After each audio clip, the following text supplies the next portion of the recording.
Hey everyone, hope you're doing great. Welcome back to my channel. In today's video, we'll dive into what if Deku had Elden Ring Spirit Ashes as a quirk. Smash that subscribe button, and be sure to peek at the description below.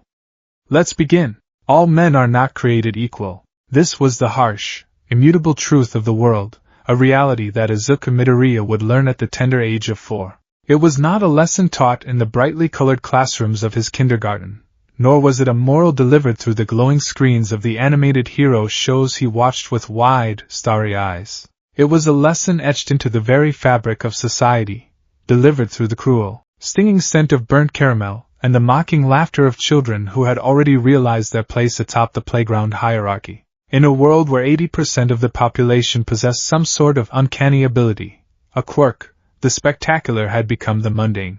Men who could summon fire with a snap of their fingers worked in culinary kitchens. Women who could levitate small objects used their powers to arrange window displays. But amidst the mundane miracles, there were the heroes. They were the titans of the modern age, men and women who utilized their extraordinary gifts to push back the encroaching tide of villainy. And above them all stood All Might, the symbol of peace, a towering colossus of strength, and an ever-present, reassuring smile. Izuku Midoriya worshipped All Might. His small bedroom was a shrine dedicated to the number one hero, plastered with posters, lined with action figures, and perpetually filled with the booming, recorded laughter of All Might's debut video. Izuku wanted nothing more than to be a hero. He wanted to save people with a smile, to stand between the innocent and the wicked, an immovable shield. But to be a hero, one needed a quirk. For months, Izuku had waited with bated breath for his own power to manifest. His mother Inko could pull small objects toward her with a gentle tug of telekinesis. His father, Hisashi, could breathe fire. It was a simple genetic equation, or so it seemed.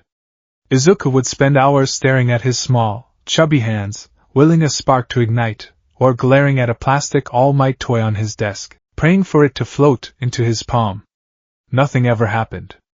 The toy remained stationary. His palms remained cool and painfully normal. The anxiety had begun to gnaw at him, a quiet, cold dread that festered beneath his bright, freckled cheeks. What if he was part of the 20%?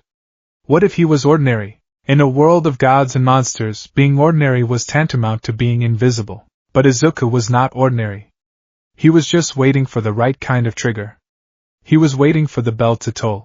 The playground at the local park was a battleground, a microcosm of the larger society where the strong dictated the rules and the weak bowed their heads. And the undisputed king of this battleground was Katsuki Bakugo. Even at 4 years old, Katsuki was a force of nature. He was loud, brash, and possessed a fierce intelligence that made him a natural leader.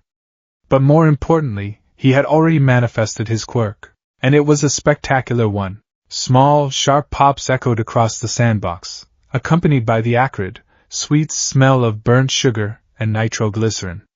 Katsuki stood with his hands outstretched, tiny sparks detonating from his palms. He laughed, a triumphant, haughty sound that sent a shiver down the spines of the other children. He was powerful.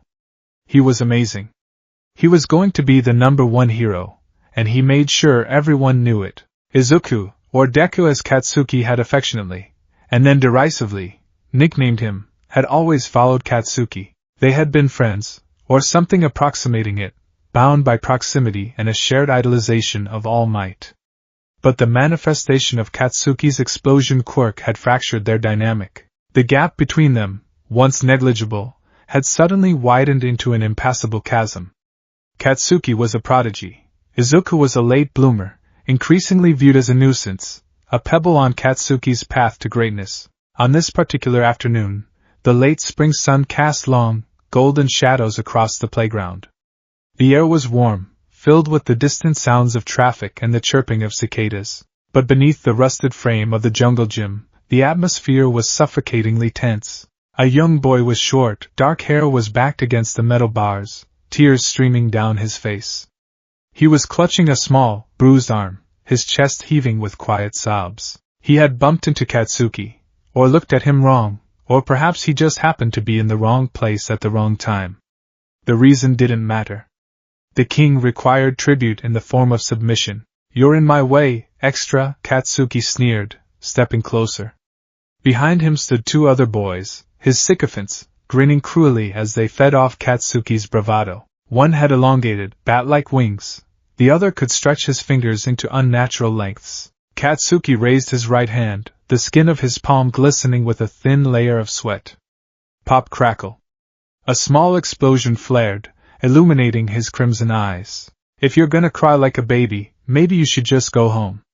You don't belong here with the strong guys. The crying boy flinched, shrinking further into himself. From a few yards away, Izuku watched.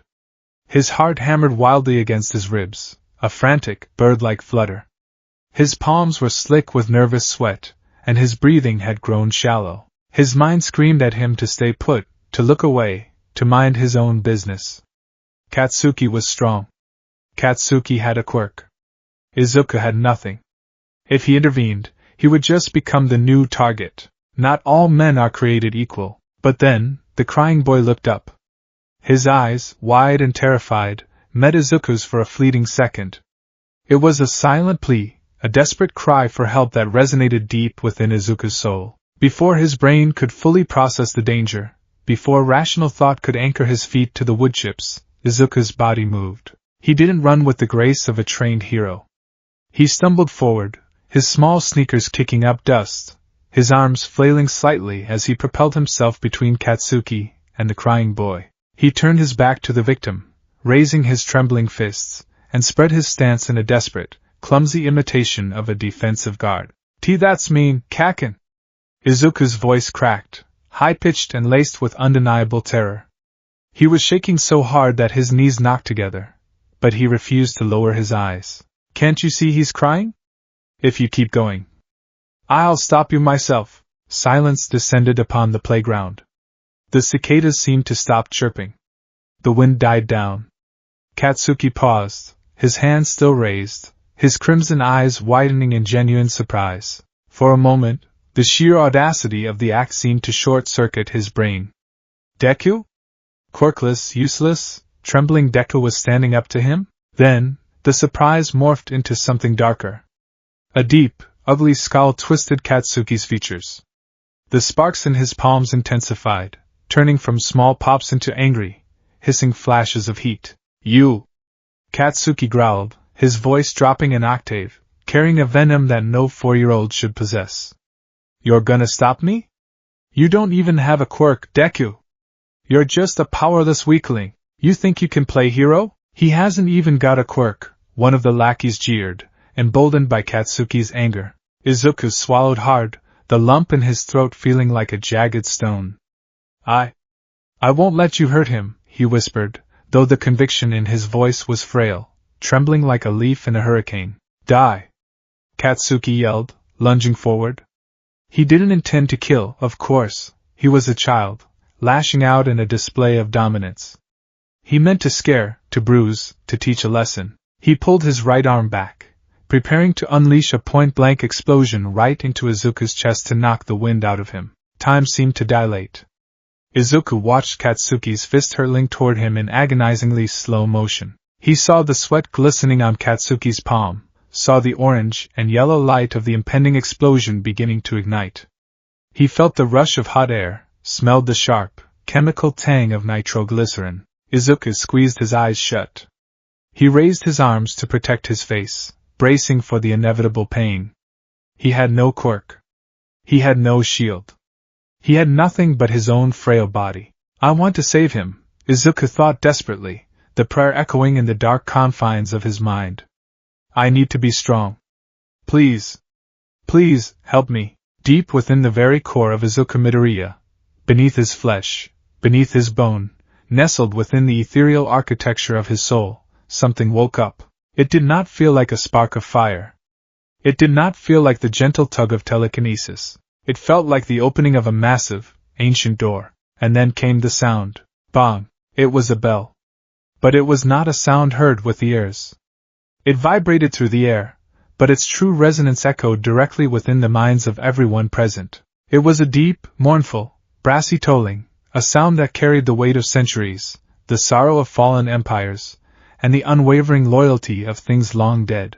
The sound was so heavy, so impossibly profound that the ground itself seemed to hum in sympathy. Katsuki froze mid-lunge, his explosion dying out with a pathetic fizzle. He stumbled back, his hands flying to cover his ears, though the sound was not coming from outside. His crimson eyes darted around wildly in panic. "What the hell is that?" he shrieked, the bravado completely stripped from his voice. Izuku didn't answer. He couldn't. The moment the bell tolled, a horrific, freezing sensation gripped Izuku's chest. It felt as though an invisible hand had plunged into his torso and brutally ripped away a massive chunk of his energy. His breath caught in his throat.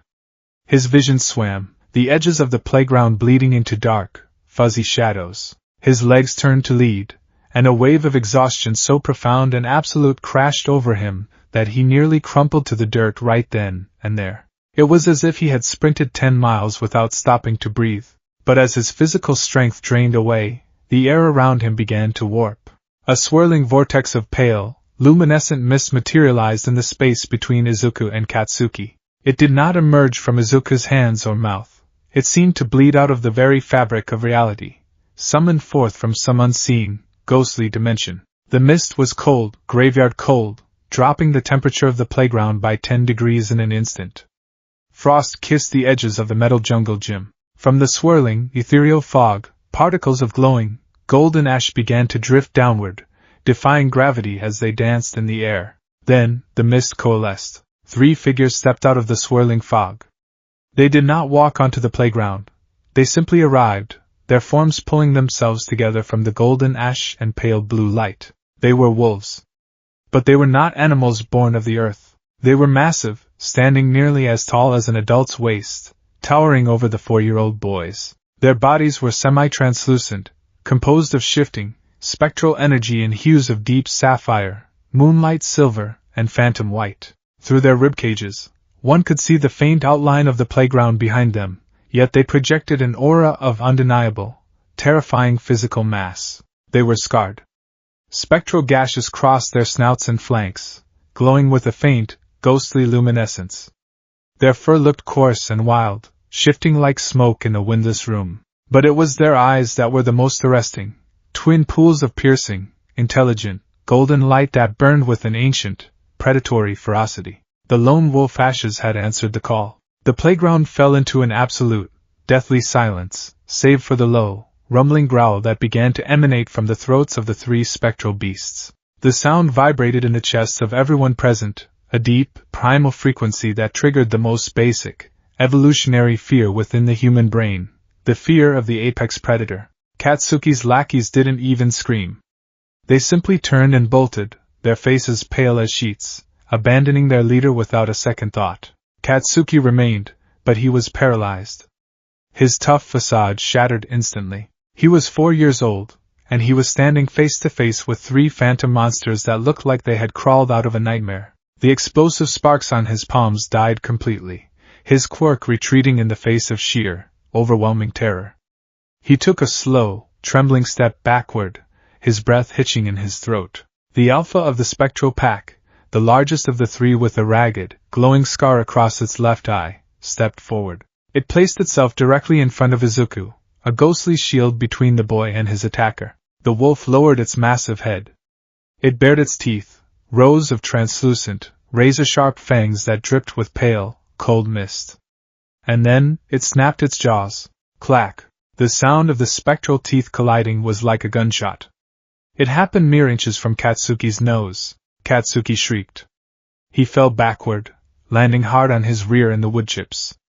Tears immediately pricked his eyes, his bravado entirely replaced by the primal instinct of a cornered prey animal. He scrambled backward on his hands and feet, crab-walking away as fast as he could until he was a safe distance away. Then, he scrambled to his feet and ran, not looking back, a high-pitched wail trailing behind him. The threat was gone. The crying boy behind Izuku had also gone quiet, staring at the glowing wolves with a mixture of absolute awe and terror, before he too slowly backed away and ran off toward the edge of the park. Izuku was left alone with the pack. The adrenaline that had spiked in his system during the confrontation rapidly began to fade, leaving behind a profound, devastating emptiness. His small body trembled violently. His breath came in ragged, shallow gasps, his lungs burning. He felt so unbelievably tired.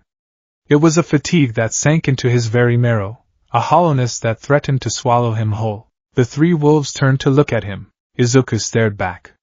He didn't feel afraid.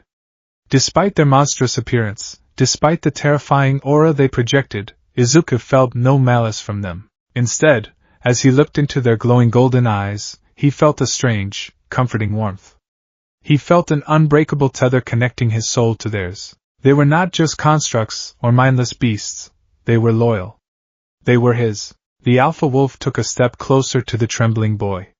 It lowered its massive, scarred head, pressing its cold, misty snout gently against Izuku's cheek. It was a phantom touch, feeling like the cool breeze of a winter evening, but it carried a profound tenderness. Thank you," Izuku whispered, his eyelids drooping. The toll of the bell had demanded its price.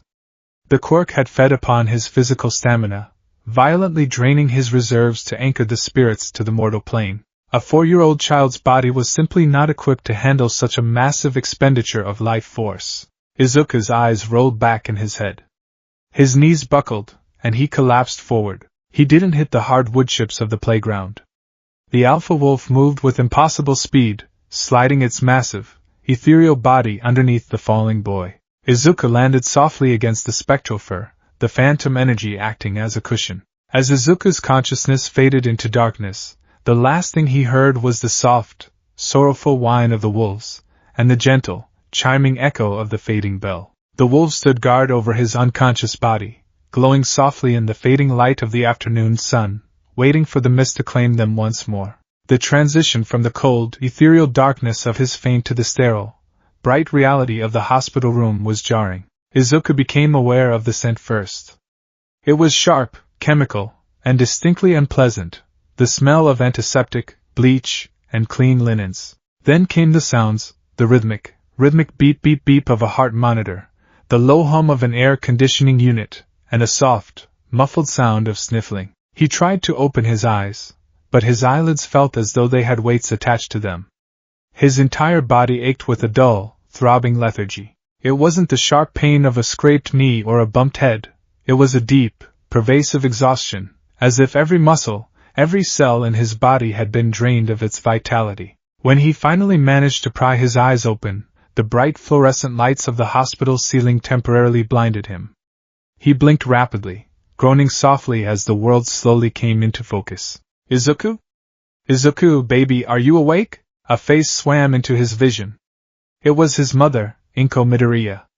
Her green hair was disheveled, and her eyes were red and puffy from crying. The moment she saw his eyes open, a fresh wave of tears spilled down her cheeks. She leaned forward, carefully wrapping her arms around his small shoulders, mindful not to squeeze too tightly. "Oh, thank goodness," she sobbed into his hospital gown. "Thank goodness you're awake. You terrified me, Izuku. You absolutely terrified me." Izuku reached up with a weak, trembling hand and patted his mother's back. "Mom? Why am I in the hospital? Did I get hurt?" His memories of the playground were fuzzy, shrouded in a cold blue mist. He remembered Katsuki. He remembered the crying boy. He remembered stepping forward. And then, the bell. The cold. The wolves. His eyes widened slightly as the memory hit him. "The wolves!" he croaked, his voice raspy. "Mom, there were wolves. They were blue and glowing and they scared Kaken away." Inko pulled back, her expression a mix of profound relief and deep, lingering worry. She smoothed his messy green hair back from his forehead. "I know, sweetie. I know. A woman walking her dog saw the whole thing and called the paramedics. They told me what happened." Before Izuku could ask anything else, the door to the hospital room slid open with a soft click. A tall man in a white lab coat walked in. He had a round face, thick spectacles that magnified his eyes, and a bushy, graying mustache. He carried a tablet in his hand and offered a warm, professional smile. This was Dr. Tsubasa, the foremost quirk specialist in the district. "Ah, the young hero awakens," Dr. Tsubasa said, his voice a comforting baritone. He walked to the foot of the bed and looked at the readouts on the monitors. "Heart rate is stabilizing. Blood pressure is returning to normal. You gave us quite a scare, young man. Izuku looked at the doctor, then at his mother. Am I sick? Dr. Tsubasa chuckled warmly. Sick? No, my boy. You are quite healthy. In fact, you are something of a medical marvel.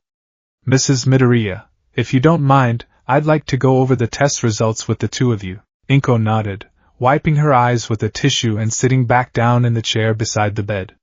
She took Izuku's small hand in hers, holding it tightly. Dr. Tsubasa pulled up a chair and sat down, tapping the screen of his tablet. Izuku, do you know why you fainted today? Izuku shook his head slowly. I was just really tired all of a sudden. Like all my energy went away. Exactly, Dr. Tsubasa said, pointing a finger at the boy. And that extreme fatigue was the direct result of your quirk. The word hung in the air, electric and magical. Quirk. Izuku's heart, despite his exhaustion, gave a little flutter. He had one. He actually had one. He wasn't ordinary. He wasn't part of the 20%. I have a quirk? Izuku breathed, his green eyes widening to the size of saucers. Like All Might? Like Kaken? Well, not exactly like them, Dr. Tsubasa clarified gently. He turned the tablet toward Inko and Izuku. On the screen was an X-ray of Izuku's foot. As we discussed previously, Mrs. Midoriya, the presence or absence of the extra joint in the pinky toe is the standard indicator of whether a child will develop a quirk. Izuku here. His X-ray is highly unusual. He zoomed in on the pinky toe. He has the joint. But it shows signs of microfusions, a genetic marker we rarely see. It indicates a mutation, but not a physical one on the outside. His mutation is internal. Specifically, it affects his nervous system and his cellular energy processing. Dr. Tsubasa swiped to a different screen, showing a complex graph with fluctuating red and blue lines. Izuku's quirk is a hybrid, the doctor explained, leaning forward, his tone shifting from comforting to mildly academic. We classify it as an emitter/mutant type. Based on the eyewitness accounts and the residual energy traces we found on his clothing, Izuku possesses the ability to summon complex, semi-sentient energy constructs. The witnesses described them as spectral wolves. They were real, Izuku said softly. I felt them. They were cold, but nice. I believe you, Dr. Tsubasa smiled. But here is the catch, Izuku. Quirks are like muscles. When your father breathes fire, he burns calories. When your mother pulls an object, she uses mental focus. Your quirk, Izuku, is incredibly powerful, but it is incredibly demanding. The doctor's expression turned serious. When you summoned those wolves, your body had to provide the energy to create them. And it didn't just use a little bit of energy. It drained your physical stamina, your ADP reserves, almost completely in a matter of seconds. That is why you collapsed. Your body went into a self-preservation shutdown to prevent your heart from stopping. Inko gasped, her hand tightening around Izuku's. His heart?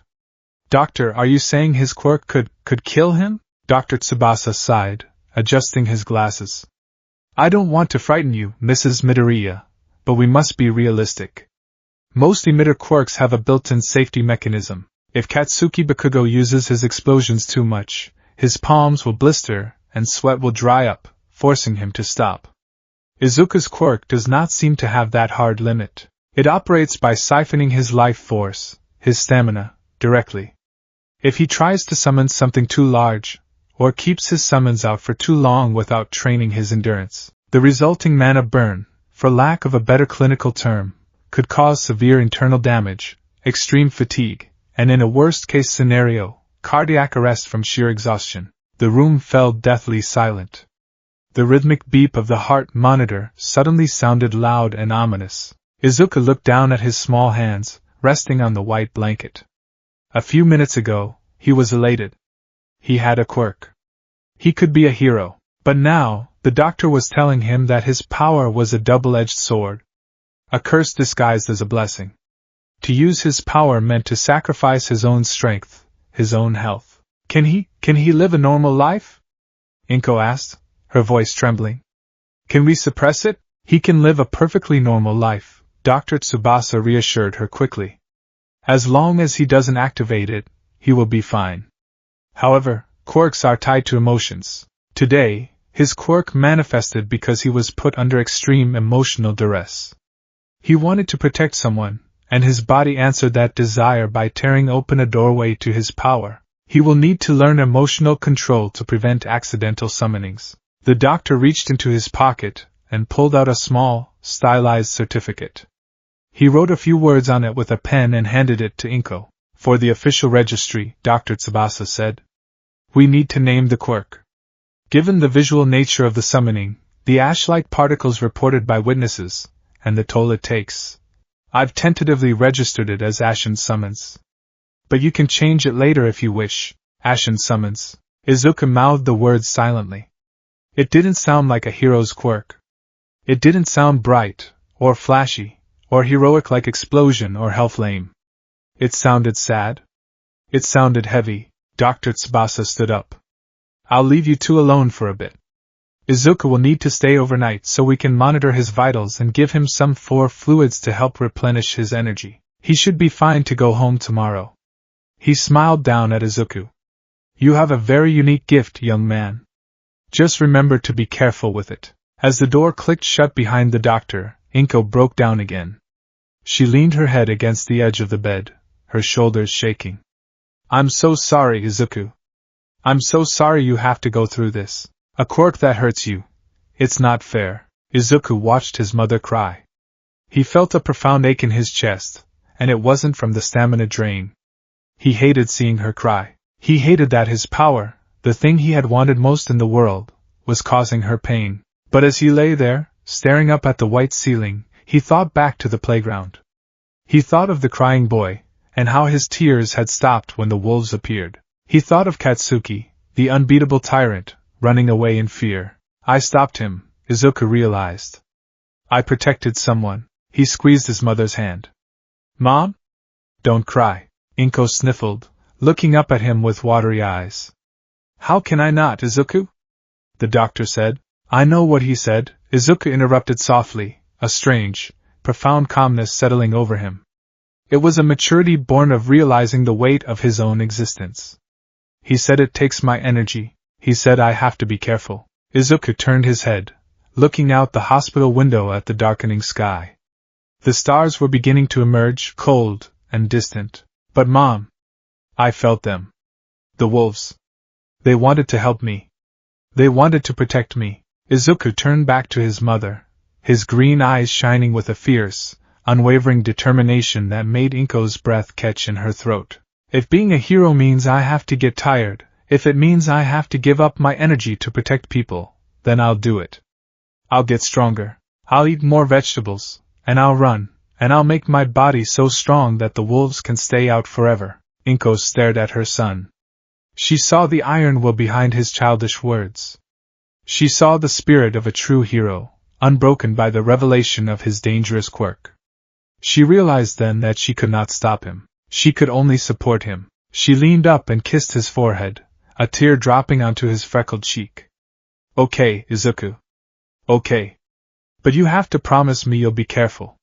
Promise me you won't push yourself until you're ready. I promise, Izuku smiled, his eyelids beginning to droop once more as the exhaustion returned to claim him. As he drifted off to sleep in the sterile hospital room, his consciousness did not fade into the usual black void of slumber. Instead, he found himself standing in a vast, ethereal landscape.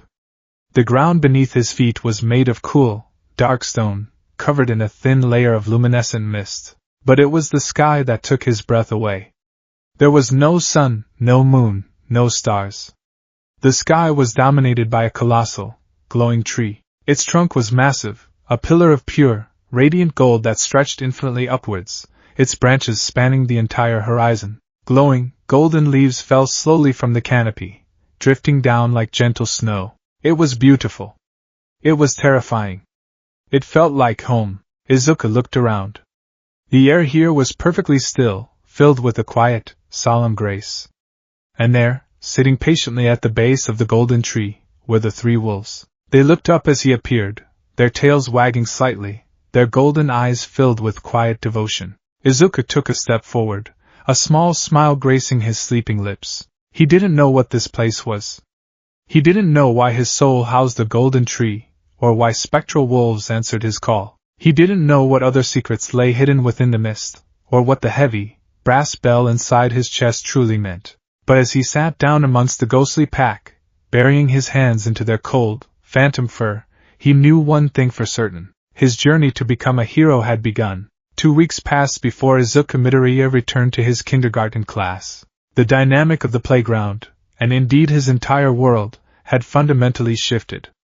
The news of the incident had spread among the parents and teachers, though the details were heavily sanitized. The official story was that Izuku had manifested a powerful summoning quirk that exhausted him, hence his brief absence. But children are perceptive. They operate on a primal wavelength, sensitive to shifts in power and hierarchy. When Izuku walked through the classroom doors, clutching the strap of his yellow backpack, the room went quiet. Eyes darted toward him. Whispers erupted like tiny fireworks. "That's him. I heard he summoned giant ghost monsters. My mom said he almost died. I heard Kaken ran away crying." Izuku kept his head down, his cheeks burning with embarrassment. He wasn't used to this kind of attention. He was used to being the invisible, quirkless Deku in the background, only noticed when he was being pushed around. He walked to his cubby, put away his backpack, and took his seat. A shadow fell over his desk. Izuku looked up. Katsuki Bakugo stood there. The blonde boy's face was unreadable. It lacked the usual arrogant smirk, but it also lacked the sheer terror he had displayed on the playground.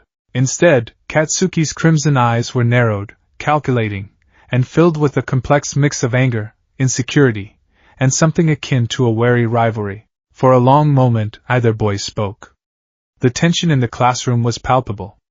The other children watched with bated breath, expecting Katsuki to unleash an explosion, to reclaim his throne through violence. But Katsuki didn't raise his hands. He didn't spark his palms. He slammed his hands down flat on Izuku's desk, leaning in close.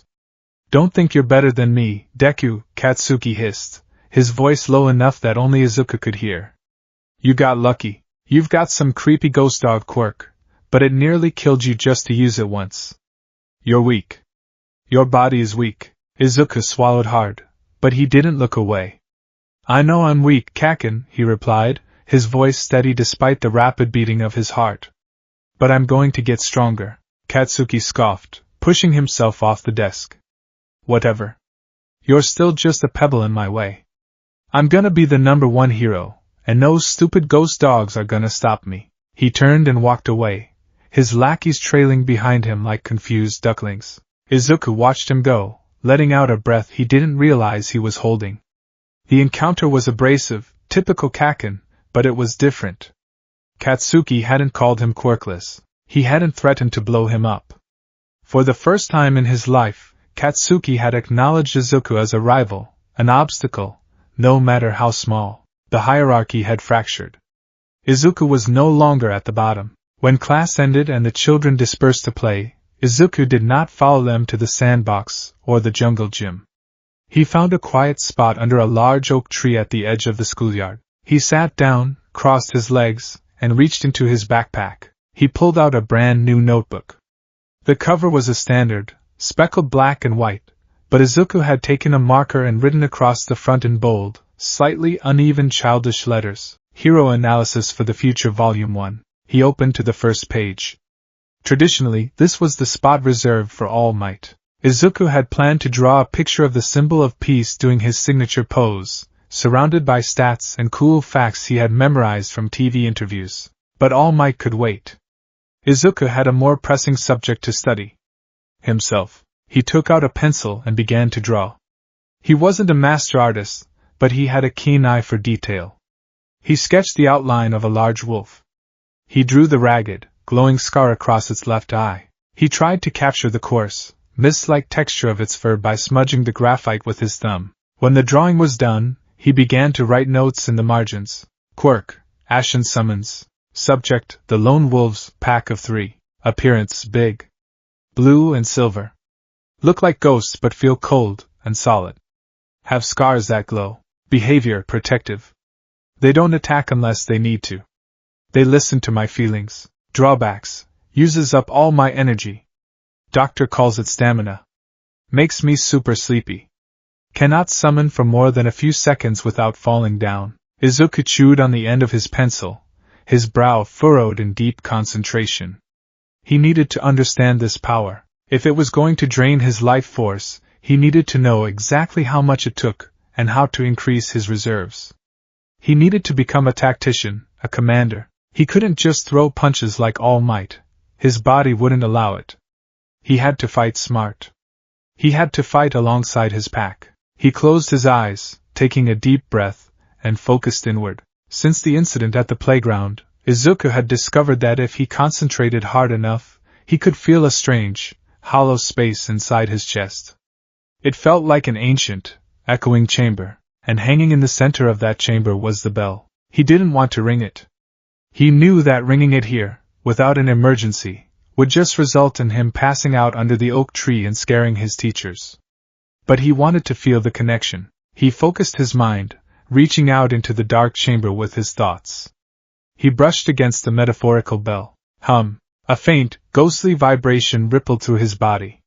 It wasn't the loud, crushing toll that had summoned the wolves, but a soft, dormant hum. Instantly, Izuku felt a slight chill in his fingertips, and a tiny fraction of his energy was siphoned away, just enough to make him feel as if he had run a quick lap around the playground. But with the energy drain came the connection. In his mind's eye, he saw the flash of the golden Erd tree. He saw the falling leaves.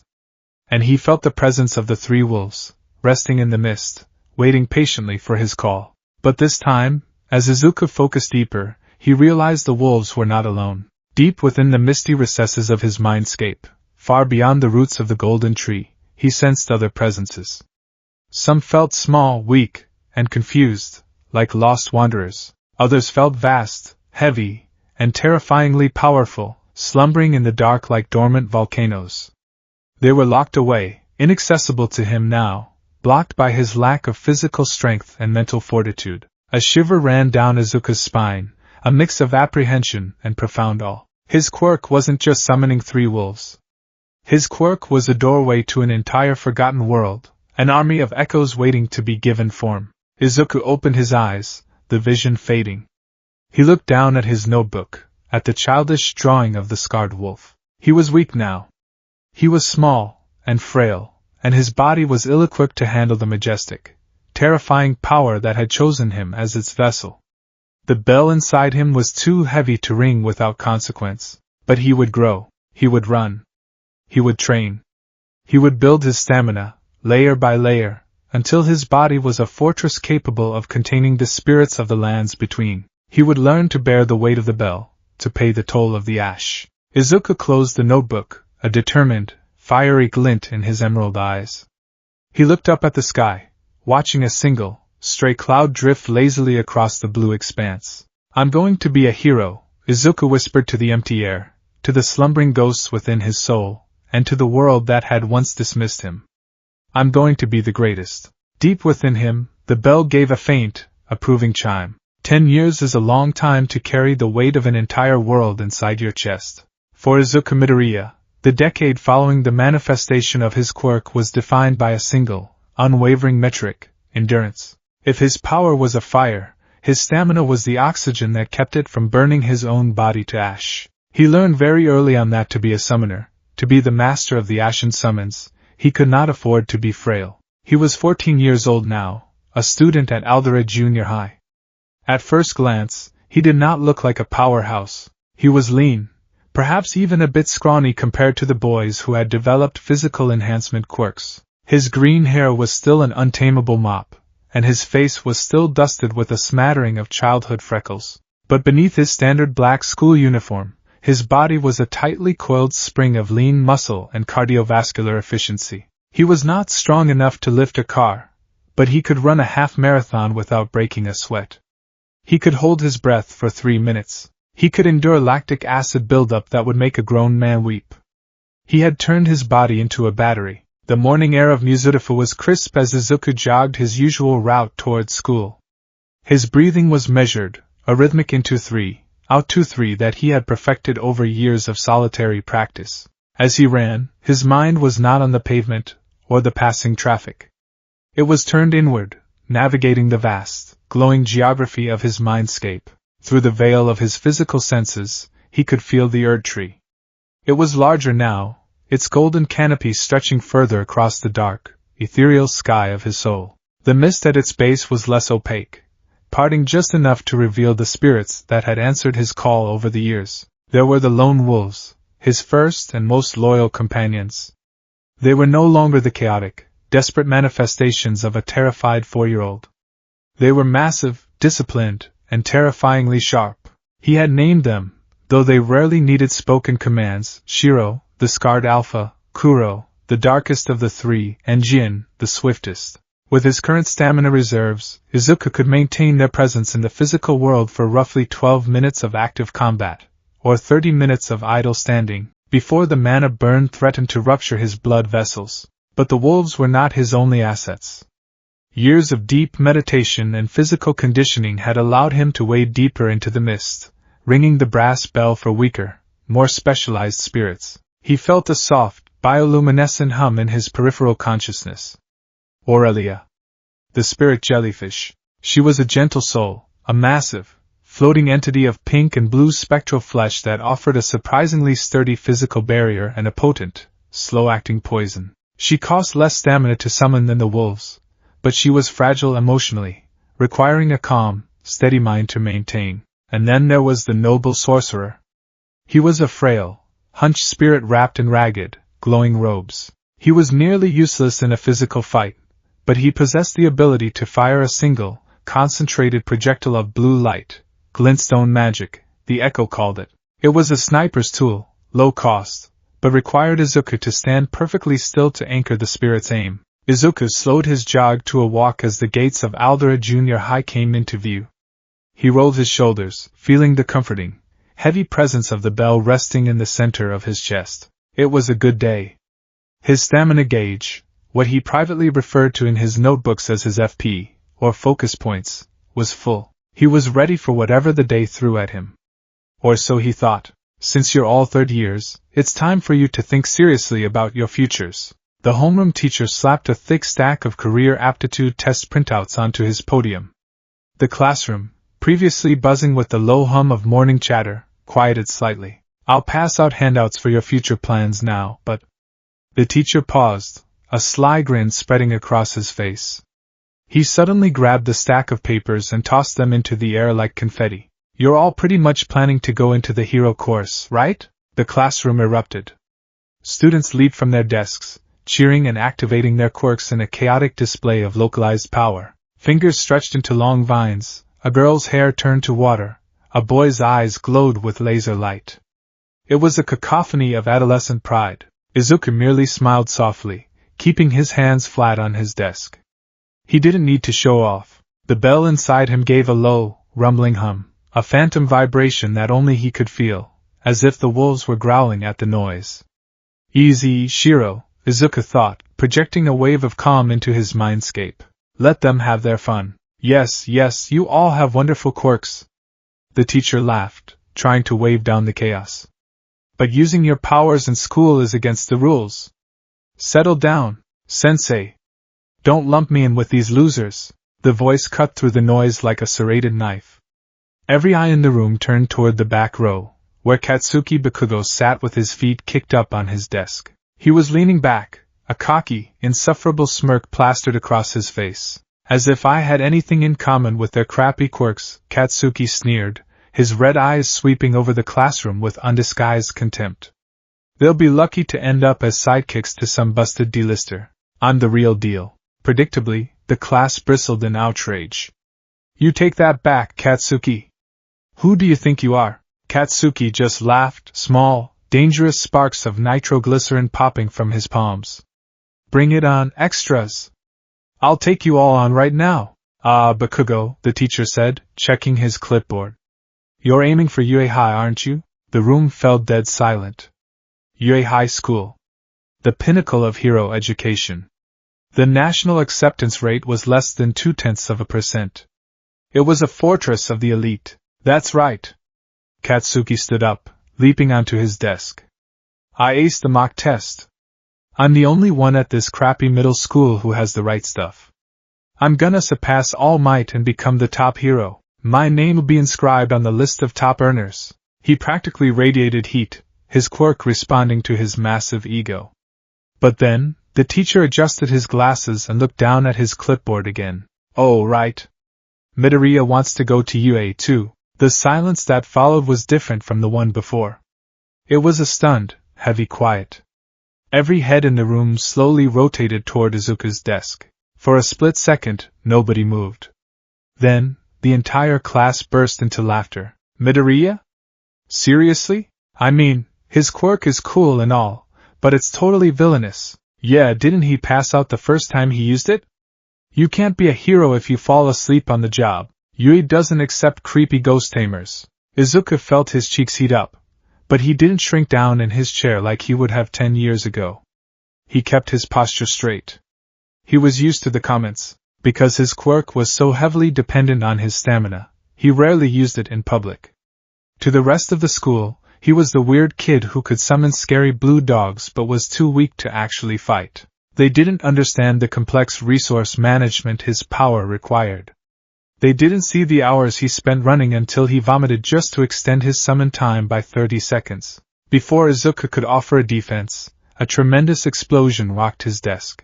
Boom! The force of the blast threw Izuku backward. He tumbled out of his chair, landing hard on the classroom floor. Smoke plumed from the scorched wood of his desk, the acrid stench of burnt caramel filling the air. Katsuki stood over him, his right hand still smoking. His red eyes were wide with a manic, furious intensity. Listen up, Deku! Katsuki roared, the veins in his neck bulging. You're worse than the rest of these rejects. You've been hiding your creepy-ass quirk all these years, acting like you're some kind of secret weapon. You think you can stand in the same arena as me? You're just a glass cannon. One hit and you break. Izuku looked up at Katsuki from the floor. The old instinct, the urge to cower, to stutter, to apologize, flared up, but Izuku crushed it. He slowly pushed himself to his feet, dusting off his uniform. I'm not trying to compete with you, Kaken, Izuku said calmly, his voice steady. We have different fighting styles. You're a vanguard. I'm a tactician. Yui has room for both. Katsuki's eye twitched. If there was anything he hated more than weakness, it was Deku speaking to him as an equal. A tactician? Katsuki mocked, stepping closer, grabbing the collar of Izuku's uniform. You hide behind dead things because you can't throw a punch yourself. If they test us in a real fight, I'll blow your ghost to kingdom come and then I'll blow you away. Izuku's eyes hardened. Deep within his chest, the bell chimed, a sharp, high-pitched clang of warning. The air around Izuku suddenly dropped by 10 degrees. A thin wisp of pale blue mist curled around Katsuki's wrist where he gripped Izuku's collar. It was freezing, the kind of cold that bit into the bone. Katsuki flinched, instinctively ripping his hand away from the freezing mist, his breath hitching. Don't touch me, Kaken, Izuku said softly, the glow in his green eyes looking almost golden for a fraction of a second. I don't want to hurt you. For a moment, genuine hesitation flickered in Katsuki's eyes. He remembered the playground. He remembered the jaws of the scarred wolf snapping inches from his face. But his pride quickly swallowed the fear, transmuting it into blind rage. You're dead, Deku, Katsuki snarled, turning his back and storming to his seat as the teacher finally mustered the courage to intervene. Just wait till the exams. You're dead. The school day ended without further violence, but the tension lingered. Izuku stayed behind in the classroom, methodically packing his bag. He picked up his notebook, Hero Analysis for the Future Volume 13, and brushed some of the soot off its cover. Kaken's explosion had singed the edges, but the intricate diagrams of pro-hero quirks and his own stamina equations inside were safe. He slung his yellow backpack over his shoulder and began the walk home. He decided to take a different route today, steering clear of the arcades and alleys where Katsuki and his lackeys usually hung out. He wasn't afraid of Katsuki, but engaging in a quirk fight in public would drain his stamina for no reason, and worse, it would go on his permanent record. He took a shortcut under a massive concrete bridge. The underpass was shadowed and cool, the sounds of the city muffled by the thick infrastructure above. Izuku walked in silence, his mind returning to his stamina calculations. If the UE practical exam is combat-based against robots, Izuku muttered to himself, lost in thought, Shiro's bite force might not be enough to pierce heavy armor. I'll need to rely on Aurelia's physical knockback, or see if I have the stamina to summon the cadence Cell's word I saw in the mist last week. But the Cell's word is heavy. It might cost 80% of my FP just to bring him out. A strange, sloshing sound interrupted his muttering. Izuku stopped. The sound came from behind him. It was wet, heavy, and accompanied by the putrid smell of raw sewage and rotting garbage. He turned around. Emerging from a manhole cover a few yards away was a nightmare. It was a massive, amorphous blob of dark green sludge, bubbling and shifting with a sickening viscosity. In the center of the foul mass, 2 golf ball-sized eyes darted around erratically, and a jagged mouth full of flat, square teeth grinned maniacally. A medium-sized invisibility cloak. The sludge villain gurgled, its voice wet and bubbling.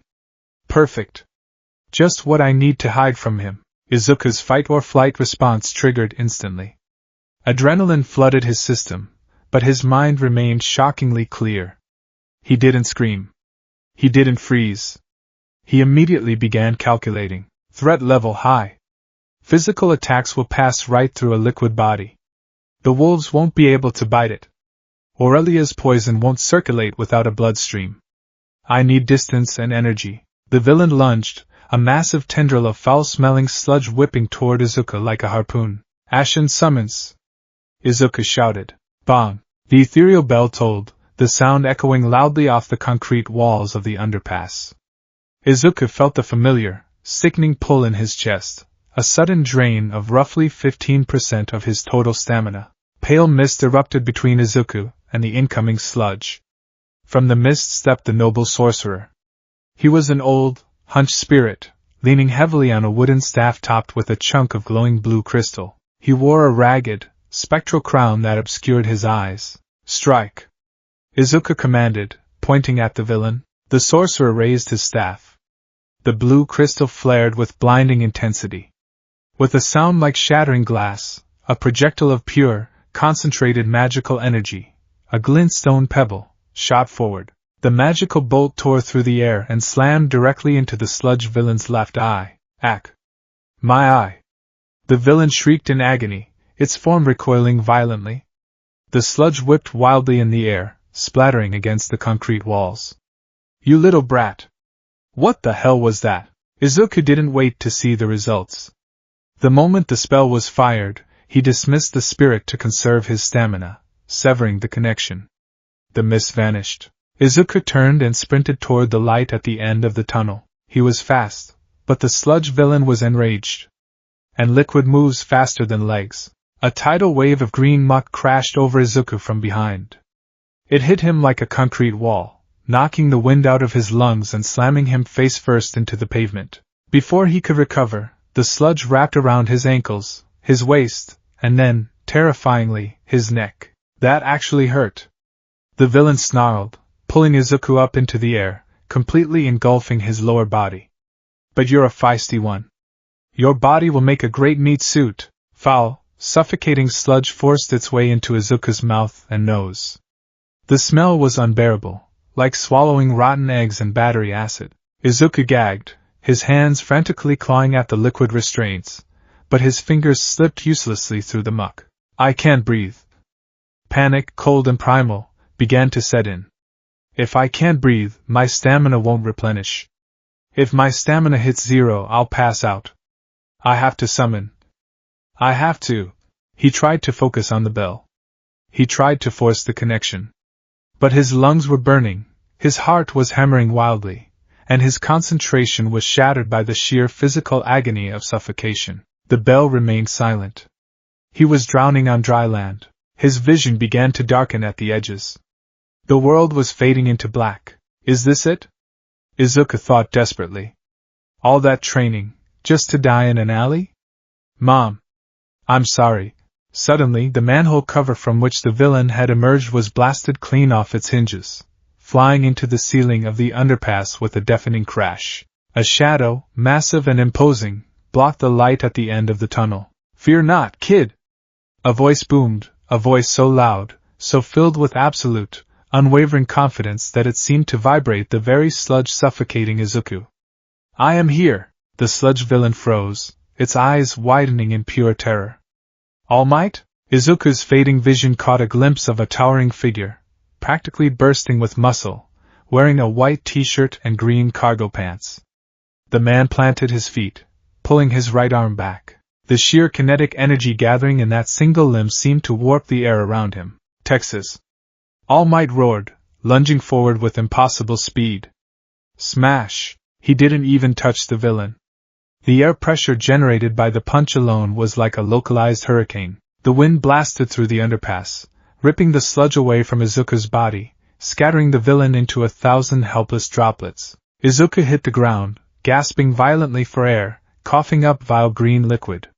His lungs burned, his head spun, and his stamina gauge was completely bottomed out from the panic. He looked up, his vision blurry, to see the towering form of the number 1 hero standing over him, bathed in the heroic backlight of the tunnel entrance. All Might. He was real. He was here. And then Izuku passed out. Hey! Hey! Wake up! A gentle, rhythmic slapping on his cheek pulled Izuku back to consciousness. He gasped, his eyes flying open. All Might was leaning over him, his massive, shadowy face taking up Izuku's entire field of vision. Good. You're awake! All Might boomed, stepping back and striking a heroic pose, hands on his hips.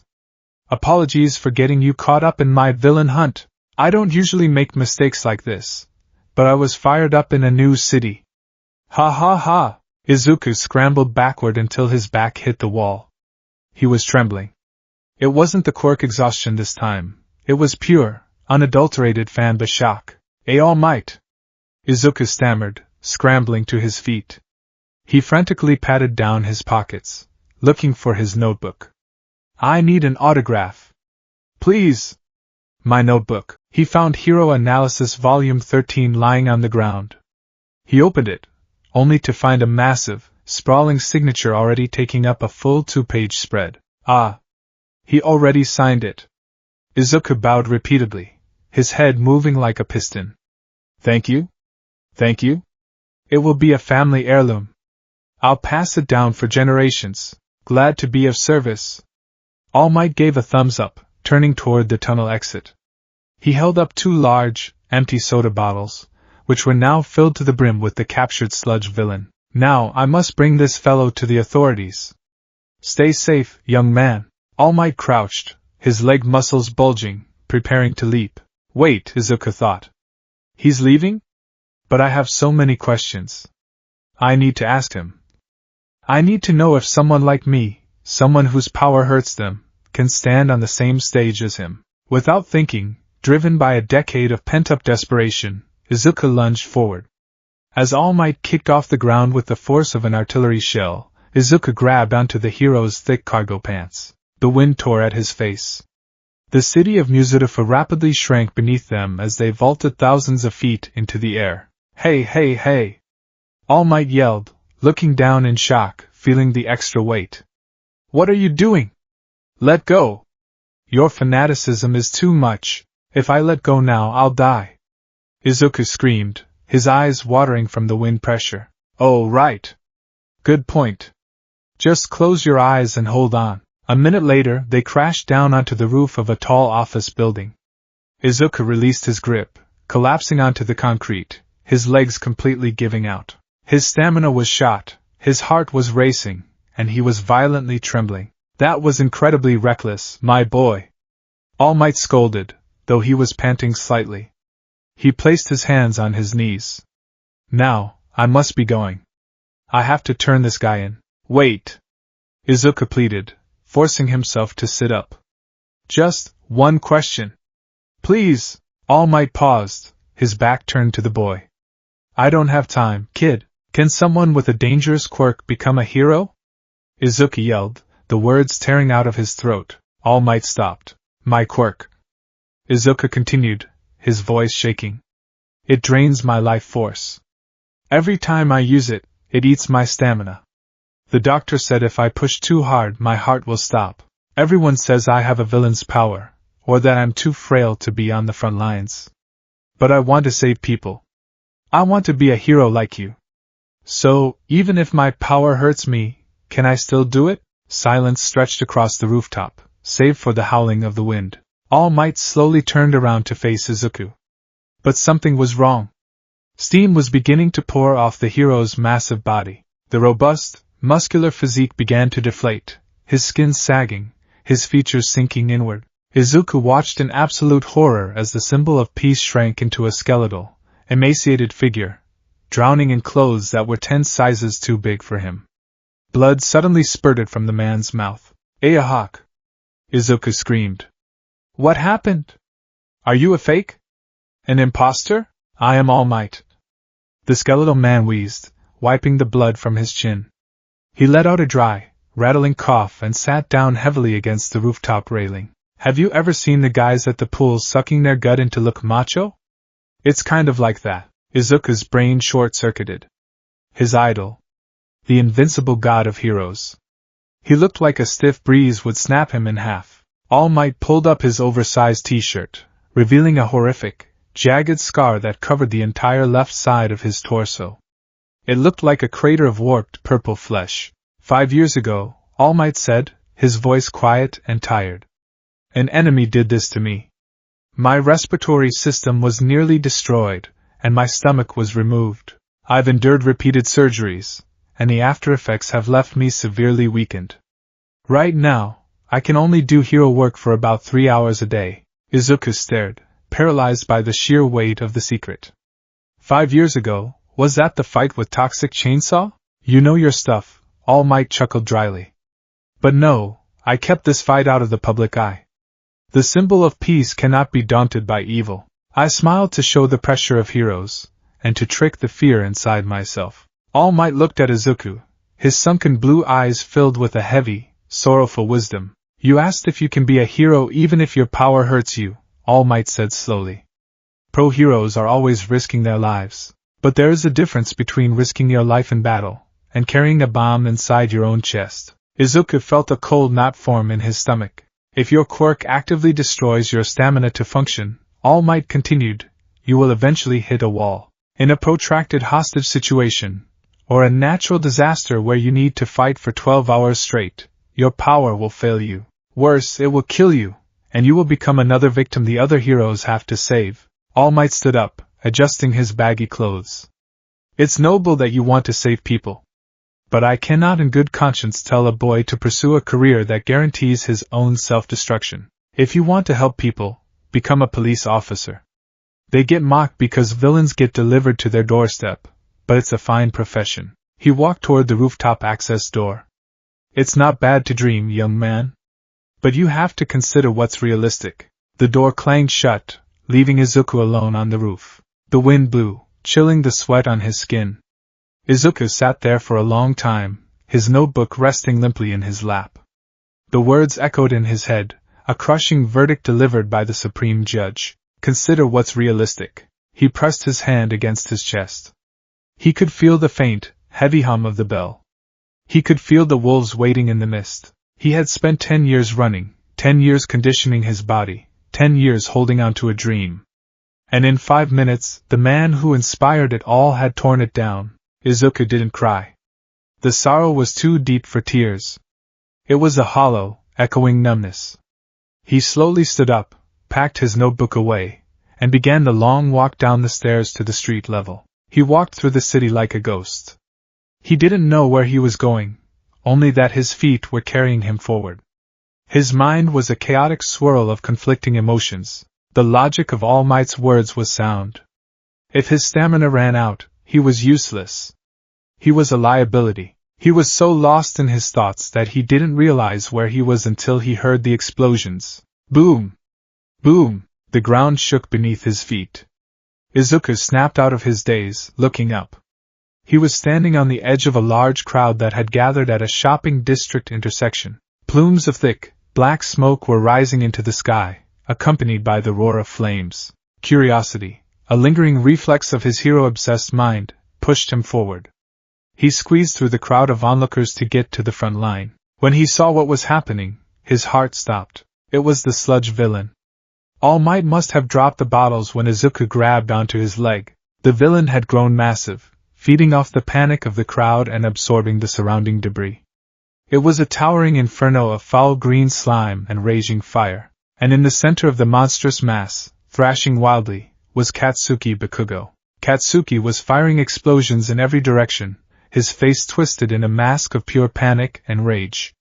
But his attacks were useless. The explosions only fueled the fires spreading to the nearby buildings, and the physical force simply blew away chunks of sludge that instantly regenerated. The villain was trying to force its way down Katsuki's throat, trying to hijack his powerful quirk. The pro-heroes were already on the scene, but they were paralyzed. Death Arms, a hero with superhuman strength, tried to punch the villain but his fists sank uselessly into the sludge. It's no good. I can't grab hold of him. Empty Lady, the giant hero, was stuck at the entrance of the narrow street. I need 2 lanes. I can't fit in there. Kamui Woods was trying to rescue civilians from the burning buildings, his wood-based quirk useless against the spreading flames. There's no one here with the right quirk to handle this. We have to wait for someone with a suitable power. They were waiting. They were just watching. Izuku stood frozen in the crowd. The heat of the flames washed over his face. He watched Katsuki struggle, watched the arrogant, explosive boy slowly suffocating, his red eyes wide with terror. He's dying, Izuku realized. And the heroes aren't doing anything. He looked at his hands. He remembered All Might's words. You will become another victim. He felt his stamina gauge. He was completely rested now. The hours of walking had replenished his FP. He was at 100%. But if he engaged, he would burn through it rapidly. The villain was huge. Brute force wouldn't work. Katsuki's explosions proved that. The noble sorcerer's glintstone pebble would only annoy it. Izuku's tactical mind, honed by years of obsessive study, engaged like a well-oiled machine. The villain is amorphous, but it has a core, the eyes and the teeth. Katsuki is trapped in the center. Physical strikes don't work, but the sludge has a viscosity limit. If it's pulled in too many directions at once, it thins out. If it thins out, Kaken can breathe. Izuku looked at Katsuki again. Their eyes met through the swirling sludge and smoke. It was the same look the crying boy had given him on the playground 10 years ago. It was a silent, desperate plea for help. Before his brain could formulate a reason to stop, before the fear of death or the warnings of his idol could anchor him to the pavement, Izuku's legs moved. He broke through the police barricade. Hey! Kid! Get back here! Death Arms shouted, reaching for him, but Izuku was already sprinting into the inferno. He didn't have a plan to defeat the villain. He didn't have the power to blow it away like All Might. But he had his pack. Izuku reached deep into the center of his chest. He grabbed the ethereal bell with the full force of his will, and he pulled. Bang! The sound was deafening. It resonated not just in the minds of the people present, but seemed to physically shake the glass in the surrounding storefronts. A massive shockwave of freezing, pale blue mist erupted from Izuku's body as he sprinted toward the villain. The stamina drain was instantaneous and brutal. Izuku felt as if a physical weight had been dropped onto his shoulders. He gasped, his lungs burning, but he pushed the pain aside. He didn't summon the sorcerer. He didn't hold back. Shiro! Kuro! Jin! Izuku roared, his voice tearing through the crackle of the flames. From the swirling, freezing mist, the lone wolves materialized. But they were not the waist-high beasts from his childhood. Fueled by his adolescent stamina pool, they were the size of small horses. Their fur glowed with a blinding, lunar brilliance, their scars burning like white fire. The crowd gasped. The heroes froze. Tear it apart! Izuku commanded, sliding to a halt just outside the villain's reach. Pull the sludge away from Kaken. The pack moved with blinding speed. Jin, the swiftest, leaped high into the air, biting down hard on a massive tendril of sludge on the left side, using his spectral weight to drag it down to the pavement. Kuro darted to the right, clamping his jaws around another mass of slime, thrashing his head violently to pull the villain off balance. Shiro, the alpha, charged straight down the middle. He didn't attack the sludge. He lunged at the villain's massive, bulbous eyes, snapping his jaws inches from the creature's face, drawing its complete attention. Gah! You again? The sludge villain roared, recognizing the boy from the underpass. It lashed out at the wolves, but its tendrils passed right through their spectral bodies, dealing no physical damage, though the impact drained tiny fractions of Izuku's stamina with every hit. The strategy was working. By pulling the villain's mass in 3 different directions, the sludge surrounding Katsuki's face began to thin. Katsuki gasped, tearing a huge gulp of air into his lungs.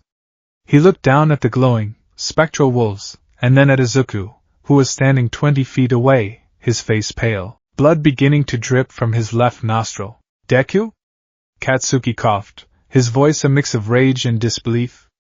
What the hell are you doing? My legs moved on their own. Izuku shouted back, his vision already starting to blur from the immense stamina drain. You looked like you needed saving. Katsuki's eyes widened, but the villain was not defeated. Realizing that the wolves were indestructible constructs, it focused its wrath entirely on the summoner. I'll crush you first. The villain amassed a massive wave of dense sludge, raising it high above Izuku like an executioner's axe. Midoriya! Move! Kamui Woods yelled, preparing to launch his wood bindings. Izuku didn't move. He stood his ground. He checked his internal gauge. He was at 50% FP. It was a massive risk. If he summoned another spirit now, he would be skirting the edge of total organ failure. But he needed defense, and he needed a status effect. Brute force wasn't enough. Izuku clapped his hands together, forcing a second toll of the bell. Bang! The sound was discordant this time, painful to his own ears. Blood sprayed from both of Izuku's nostrils, and a sharp, tearing pain ripped through his chest. He dropped to one knee, screaming in agony as the mana burn seared his nerves. Aurelia! A second burst of mist, this one tinged with a soft, bioluminescent pink, exploded directly above Izuku. The spirit jellyfish materialized. She was massive, easily 10 feet across, her spectral tentacles drifting gracefully through the smoky air. She floated directly over Izuku, acting as an ethereal umbrella. The massive wave of sludge crashed down. It hit Aurelia's bell. The jellyfish let out a soft, echoing hum. Her spectral body acted as a perfect shock absorber, bouncing the heavy physical attack away, dispersing the sludge across the street. The crowd erupted in cheers. The pro heroes watched in absolute shock as a 14-year-old middle schooler orchestrated a flawless, multi-stage defensive line against a villain they couldn't touch. But Izuku wasn't done. Aurelia, poison! Izuku wheezed, clutching his chest. The jellyfish spun, her tentacles whipping forward. A cloud of sickly, pale green mist sprayed directly into the exposed eyes and mouth of the sludge villain. The effect was instantaneous. The villain shrieked, a horrific, bubbling sound of agony. The spectral poison didn't need a bloodstream. It attacked the life force of the target directly. The villain's sludge began to boil and turn a sickly, grayish color. Its grip on Katsuki loosened significantly. Now, Kaken! Blast out! Izuku yelled, his voice barely a croak. Katsuki didn't need to be told twice. Feeling the pressure release, he raised both hands, sparked his palms, and unleashed the largest explosion he could muster directly into the weakened, poisoned core of the villain. Boom! The villain was blown apart, splattering across the intersection in a rain of foul-smelling muck. Katsuki fell to the ground, coughing violently but free. The connection snapped. Izuku had hit 0. The bell went dead silent. The wolves vanished instantly, dissolving into golden ash.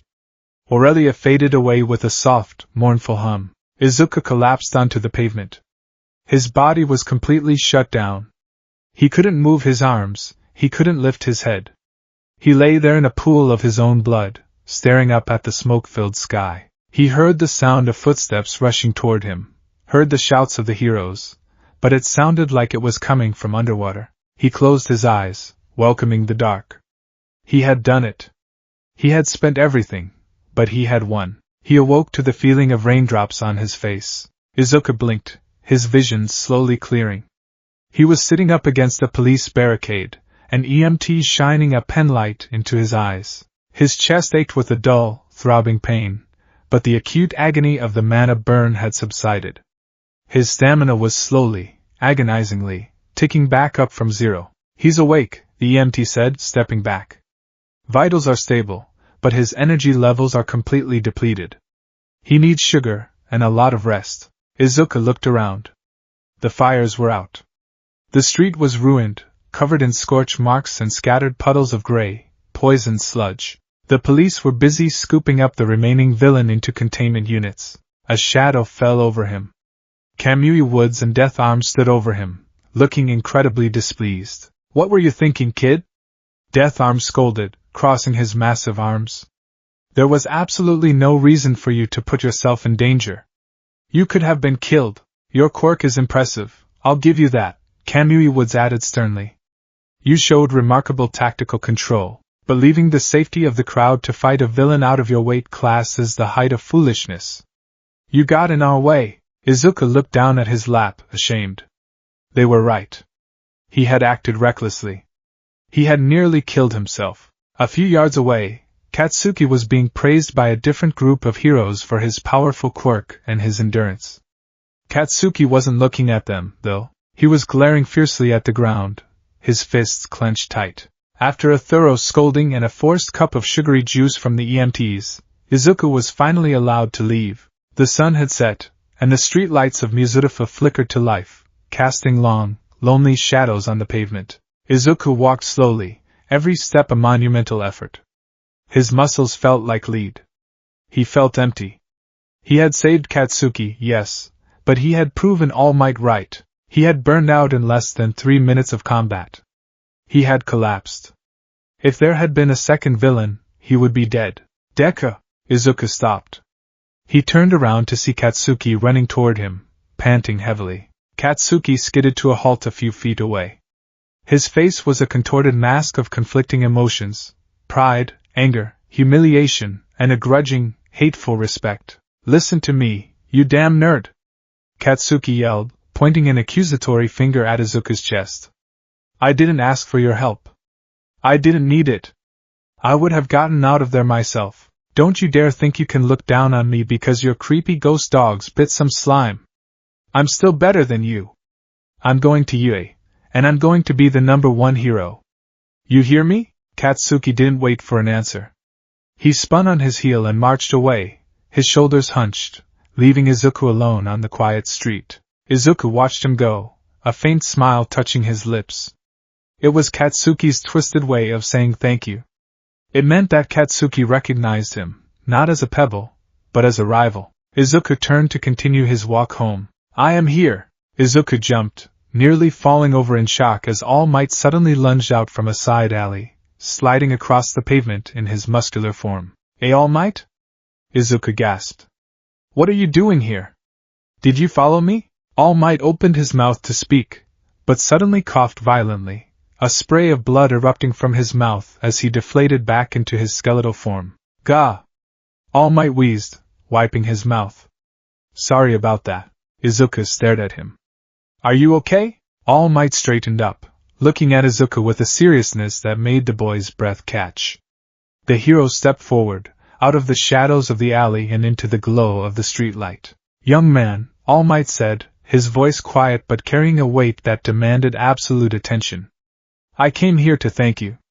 And to apologize." Izuku's eyes widened. "Apologize? For what?" "If you hadn't told me about your life, if you hadn't run into that fire, I would have been nothing but a bystander in the crowd." All Might placed a hand over his wounded side.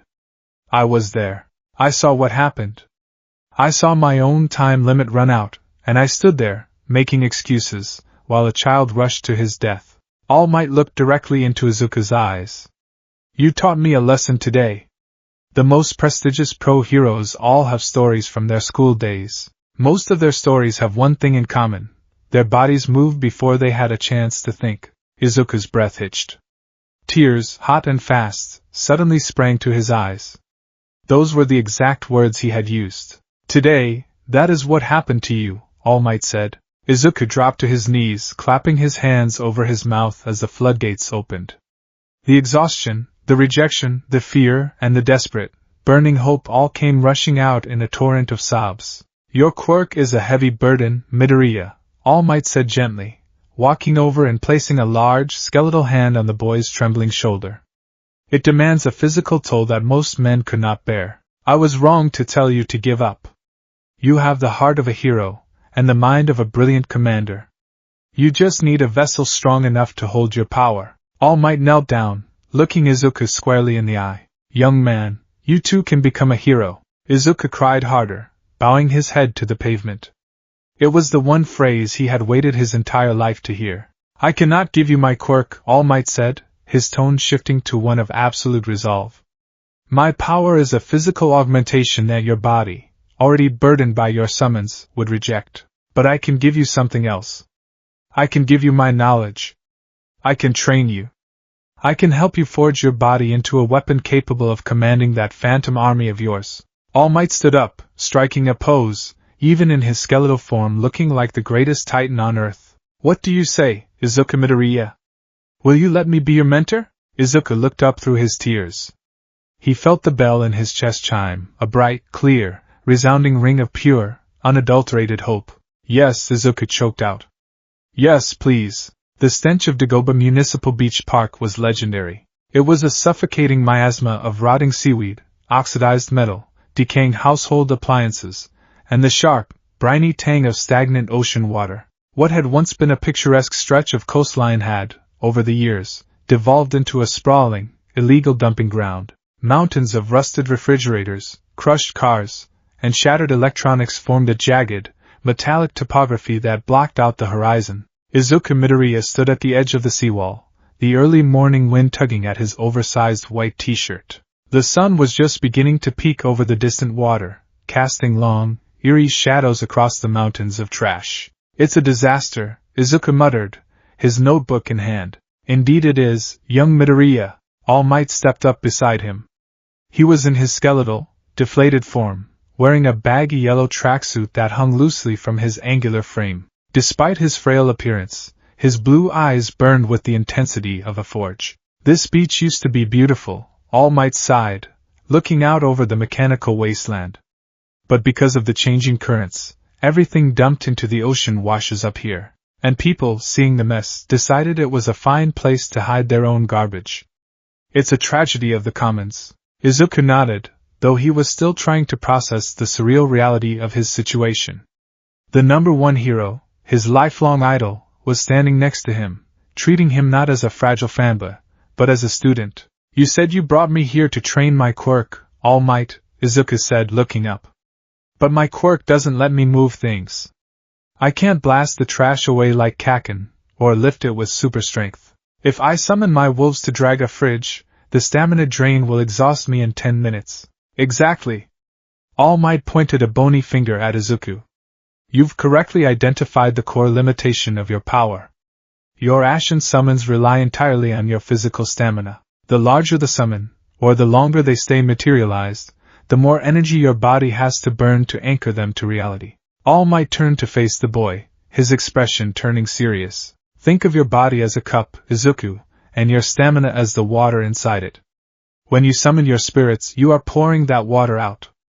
Right now your cup is small. It's the cup of an average, albeit healthy, 14-year-old boy. If you try to summon a massive entity, or if you keep your wolves out for an extended fight, you empty the cup instantly. The result is total physical collapse. The mana burn you experience is your body cannibalizing its own vital systems to keep the connection open. Izuku winced, remembering the agonizing pain at the USJ, the feeling of his blood vessels threatening to burst when he summoned the spirit jellyfish on top of the lone wolves. So, All Might continued, gesturing dramatically to the mountains of garbage. The solution is simple. We are not going to change the water. We are going to build a bigger cup. All Might reached into his pocket and pulled out a thick stack of papers stapled together. He handed it to Izuku. The cover page read, Aim to Pass, American Dream Plan, Tactician's Variant. Izuku flipped through the pages. It was a meticulously detailed schedule. It charted out his sleep cycles, his caloric intake, macronutrient breakdowns, and a grueling, relentless physical conditioning routine. This beach is your new training ground, All Might declared. For the next 10 months, before the UA entrance exam, you are going to clean this entire beach. You will drag, carry, and push this garbage to the designated disposal zones. All of it? Izuku gasped, looking at a towering pile of rusted washing machines. By myself? By yourself? All Might confirmed. But here is the catch, young Midoriya. You will not do it unassisted. You will use your quirk. But you will use it smartly. All Might tapped his temple. You are a tactician. A general leading a spectral army. A general does not sit in a tent while his soldiers fight. He marches with them. I want you to summon your weakest, lowest cost spirit. Keep them materialized. While they are materialized, your stamina will constantly be draining. Under that constant, agonizing drain, I want you to perform heavy physical labor. Izuku's eyes widened as the sheer brutality of the plan sank in. It was resistance training taken to a monstrous extreme. He wasn't just lifting weights. He would be lifting weights while his quirk actively siphoned his life force away. It was like trying to run a marathon while breathing through a straw. By forcing your body to perform under a constant, low-level mana drain, All Might explained, you will force your cardiovascular and nervous systems to adapt. Your stamina pool will stretch, your lungs will expand. Your muscles will learn to operate on minimal energy. And over time, the cup will become a cauldron. Izuku looked back at the beach. It was a monumental task. The sheer scale of it was terrifying. But as he looked down at the schedule in his hands, the fear was quickly eclipsed by a burning, resolute fire. He closed his eyes. He reached inward, feeling the dark, echoing chamber of his chest. He brushed against the brass bell. Hum! The bell gave a low, quiet chime. A wisp of pale mist curled around Izuku's feet. From the ethereal fog, the noble sorcerer materialized.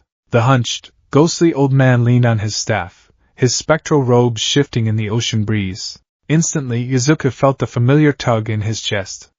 A continuous, slow siphon of his energy began. It wasn't the violent ripping sensation of the wolves, but a steady, dull ache, like carrying a heavy backpack. Izuku opened his eyes. He handed the notebook back to All Might, walked over to a rusted, half-buried microwave, and gripped its edges. His arms strained, his sneakers digging into the sand. Right, Izuku grunted, his muscles tensing, sweat already beading on his forehead from the dual strain of the physical weight and the quirk drain. Let's get to work. The first 3 months were absolute hell. Izuku's life was reduced to a brutal cycle of school, beach, sleep, and pain. Every afternoon, he arrived at Dagoba Beach, summoned the noble sorcerer, and began hauling scrap metal. The physical toll was devastating. He came home every night covered in bruises, his hands blistered and bleeding, his uniform reeking of rust and salt water. His mother, Inko, wept constantly, applying bandages and cooking massive, protein-heavy meals, terrified that her son was going to kill himself before the exam even began. Izuku frequently collapsed. In the first few weeks, he couldn't maintain the sorcerer for more than an hour while doing physical labor. The moment his stamina hit zero, the connection would snap, the sorcerer would vanish into golden ash, and Izuku would drop into the sand gasping for air, his muscles seizing with excruciating cramps. All Might was always there. He didn't lift the trash for Izuku, but he was a constant, motivating presence. He rode a Segway, blowing a whistle, shouting encouragements, and carefully monitoring Izuku's vitals to ensure the boy didn't slip into cardiac arrest. Push through it, young Midoriya! All Might would yell as Izuku strained against the rusted chassis of an old pickup truck. The pain is weakness leaving the body. The ache in your chest is the cup expanding, and slowly, agonizingly, All Might was proven right. By the 4th month, the crisp chill of autumn gave way to the freezing winds of winter. But Izuku barely felt the cold. His body was a furnace, constantly burning calories to keep up with the demands of his quirk. His physique began to change. The baby fat melted away, replaced by dense, corded muscle. His shoulders broadened. His core became rock-hard, built to withstand the internal pressures of the bell's resonance. The blisters on his hands hardened into thick, leathery calluses. More importantly, his internal capacity was undergoing a massive evolution. One freezing Tuesday evening in December, Izuku sat cross-legged on the sand, surrounded by a cleared patch of beach. He was meditating, a practice All Might had insisted upon to help him organize his mindscape and understand his spirits. Izuku closed his eyes and let his consciousness sink beneath the flesh. He found himself standing on the dark stone of his inner world. The colossal, glowing Erd tree loomed overhead, its golden leaves falling like slow, radiant rain, but things had changed. The thick, pale mist that had always choked the base of the tree, hiding the deeper spirits, had receded significantly. His expanded stamina pool had pushed back the fog of his own limitations. Izuku walked forward. The lone wolves, Shiro, Kuro, and Jin, were resting near the trunk. They raised their heads, their tails thumping against the stone, their golden eyes filled with quiet pride. They could feel their master growing stronger. Izuku patted Shiro's scarred head and kept walking, venturing past the wolves, past the floating, bioluminescent form of Aurelia, and into the newly revealed territory. Here, the ground was littered with ghostly weapons, broken swords, shattered shields, and tattered banners flapping in an unfelt wind. It looked like an ancient battlefield frozen in time. Izuku felt a strange resonance. It wasn't the warm, loyal pull of the wolves, nor the gentle hum of the jellyfish. It was a cold, rattling, macabre sensation. It tasted like dry dust and old iron. He approached a small mound of earth. Thrust into the dirt were two rusted, spectral spears. As Izuku drew near, the ground shifted. Two figures slowly pulled themselves free from the spectral earth. They were skeletons. They were draped in ragged, dark brown cloaks, their bones glowing with a sickly, pale white luminescence. Their eye sockets burned with tiny, pinpricks of ghostly blue light. They clutched the rusted spears with bony fingers, a tattered, round wooden shield strapped to one of their arms. They looked horrifying. They looked like the villains of a fantasy movie, but Izuku didn't feel afraid. He looked at them, and he understood them. They were the skeletal militiamen. They were the echoes of common foot soldiers, men who had died in some forgotten, miserable war, bound to fight for eternity. They were weak, fragile, and lacked the predatory lethality of the wolves, but they had a secret. A mechanic that made Izuku's tactical mind spin with endless possibilities. Izuku opened his eyes, returning to the freezing reality of Dagoba Beach. All Might was sitting on a nearby cooler, sipping hot tea from a thermos. All Might, Izuku said, his breath pluming in the cold air. I found a new summon. All Might perked up, setting his tea down. Ho? Excellent. Let us see them, my boy. But be careful. You've been working all day. Your stamina is at 40%. They're low cost, Izuku said, standing up and brushing the sand off his sweatpants. Cheaper than the wolves. Almost as cheap as the sorcerer. Izuku reached into his chest and visualized the rusted spears. Bang! The bell tolled. The familiar drain hit him, but it was incredibly light, barely a ripple in his newly expanded pool. A burst of cold mist, smelling faintly of dry earth, erupted in front of him. The two skeletal militiamen materialized on the sand. Their bones rattled with a distinct, unsettling clatter, their blue eyelights scanning the beach. All Might nearly spat out his tea. Good heavens! Skeletons? Young Midoriya, I must admit, your quirk has a rather morbid aesthetic. They're foot soldiers, Izuku explained, walking up to the skeletons. They didn't show the affection of the wolves. They simply stood at rigid, undead attention. Their physical attack power is low. Their spears are blunt. If a villain hits them hard enough, they'll shatter. Then what is their tactical advantage? All Might asked, leaning forward, his hero instincts intrigued. Izuku picked up a heavy, rusted pipe from the sand. Watch. He swung the pipe with all his newly acquired strength, smashing it directly into the ribcage of the right skeleton. With a loud crack, the skeleton shattered. Its bones exploded outward, the spectral energy failing, the rags fluttering to the ground. It looked completely destroyed. Midoriya! Why did you do that? All Might gasped. Did you feel a mana burn? No, Izuku said, pointing to the remains. Look closely. Where the skeleton had fallen, the bones did not fade into golden ash like the wolves did when dispelled. Instead, a pool of pale, glowing cyan light formed on the sand. Inside the light, the shattered bones began to vibrate. Slowly, unnaturally, the bones floated upward, reassembling themselves. The ribs snapped back onto the spine, the skull floated onto the neck vertebrae, the rags wrapped around the shoulders. Within 5 seconds, the skeleton was standing completely whole, its blue eyes igniting once more. All Might's jaw dropped. They resurrect? As long as my connection is active, and as long as I have the baseline stamina to keep the doorway open, Izuku nodded, a massive grin spreading across his face. They will reassemble endlessly. The only way to permanently destroy them and force a mana burn on me is if the enemy strikes the glowing cyan pool while they are resurrecting. They have to double tap them. All Might threw his head back and laughed, a booming sound that echoed over the crashing waves. Incredible. Absolutely incredible.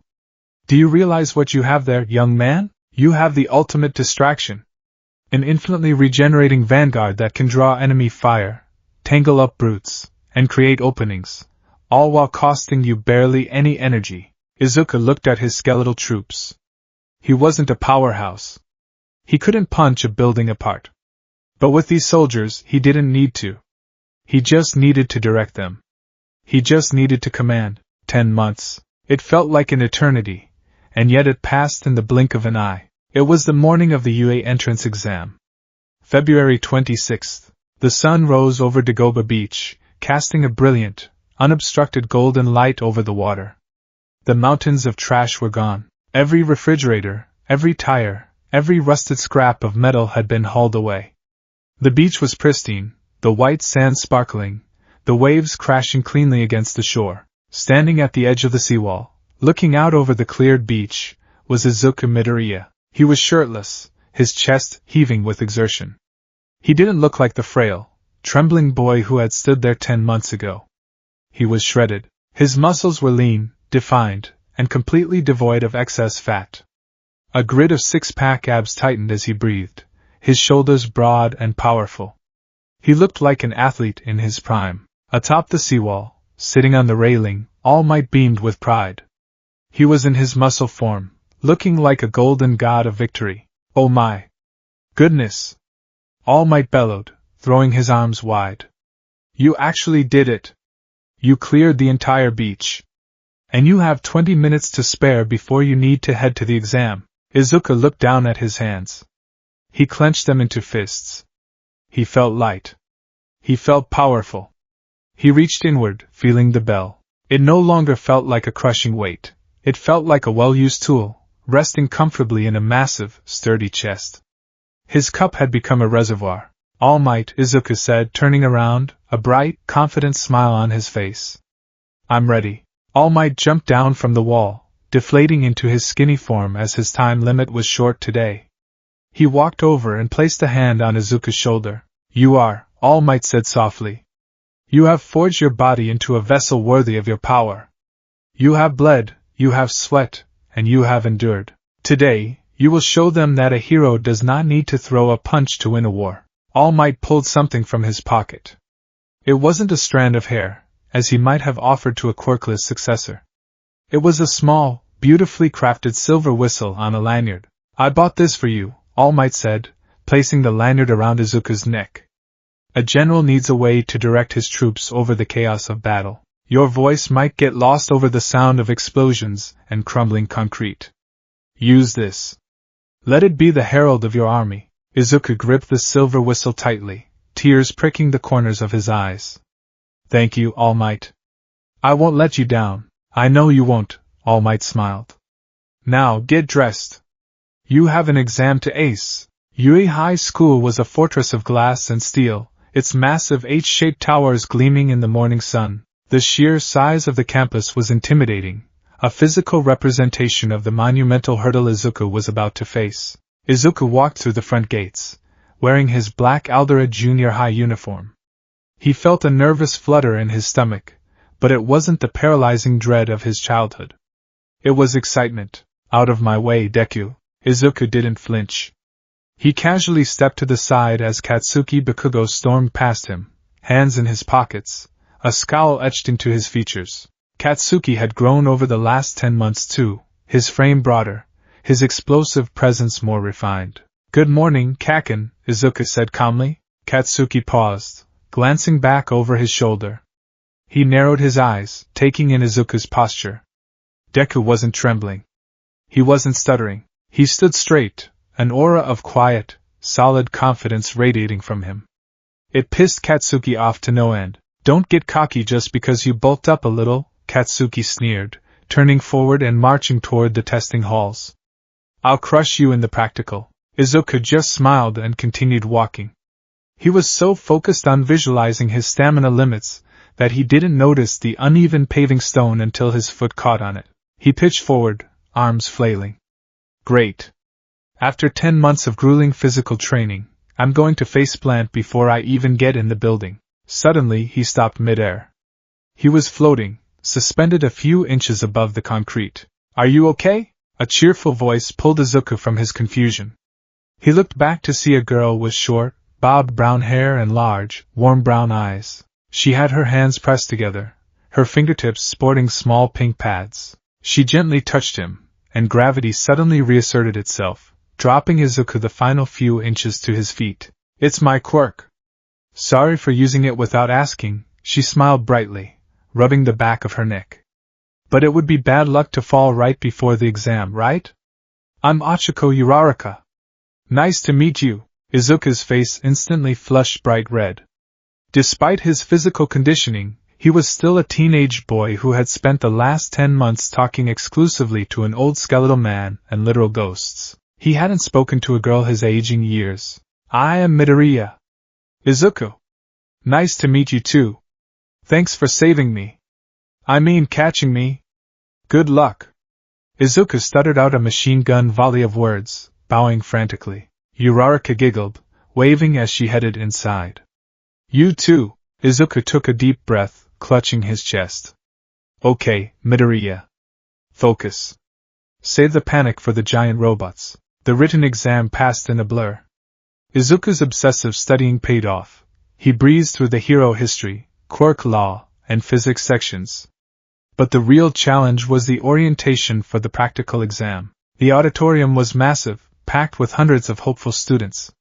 Izuku sat next to Katsuki, tuning out the blonde boy's annoyed grunts as Present Mike, the voice hero, took the stage. "Welcome to today's live performance." Present Mike screamed, striking a pose.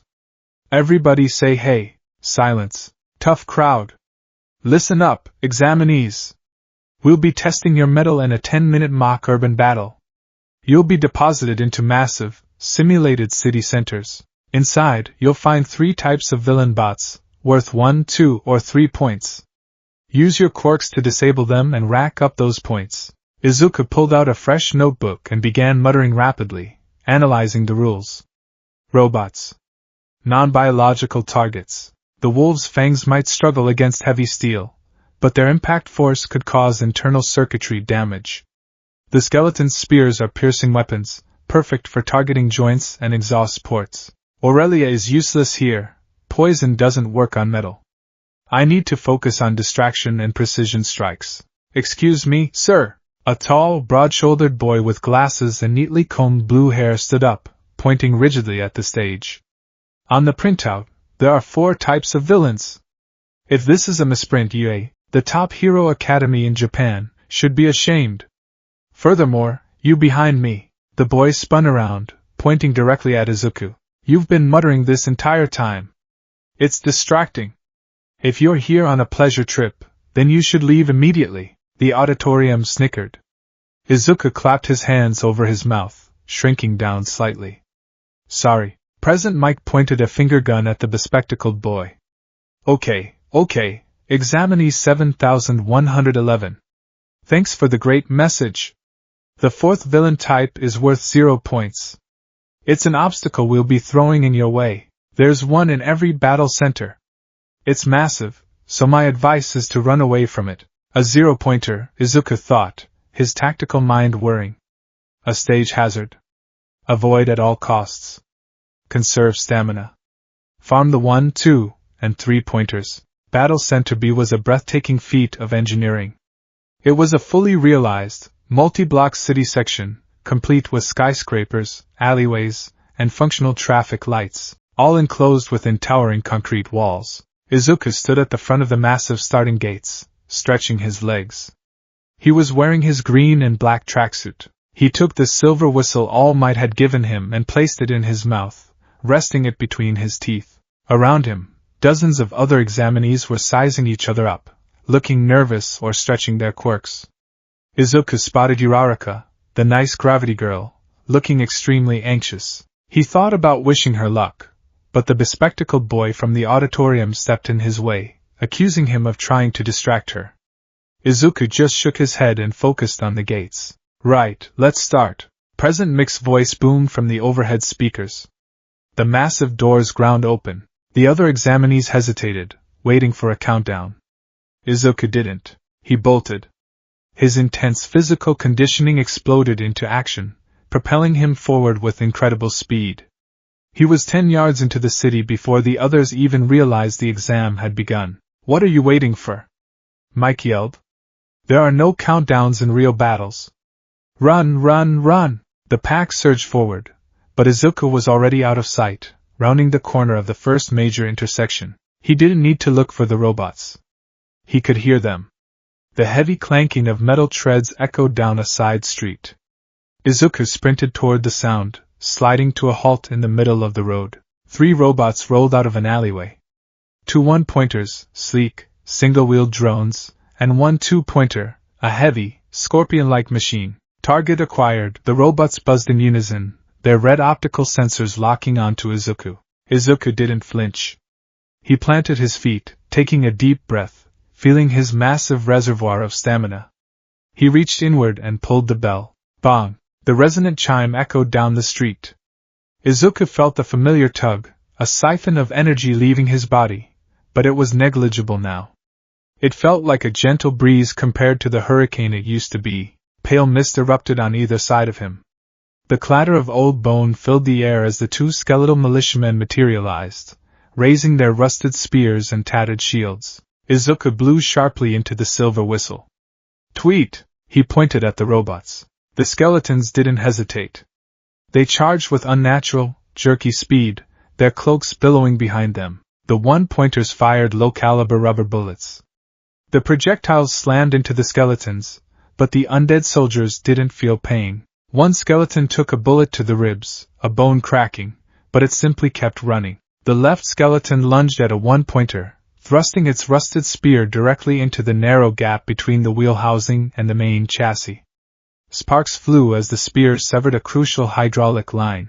The robot sparked, whirred, and collapsed.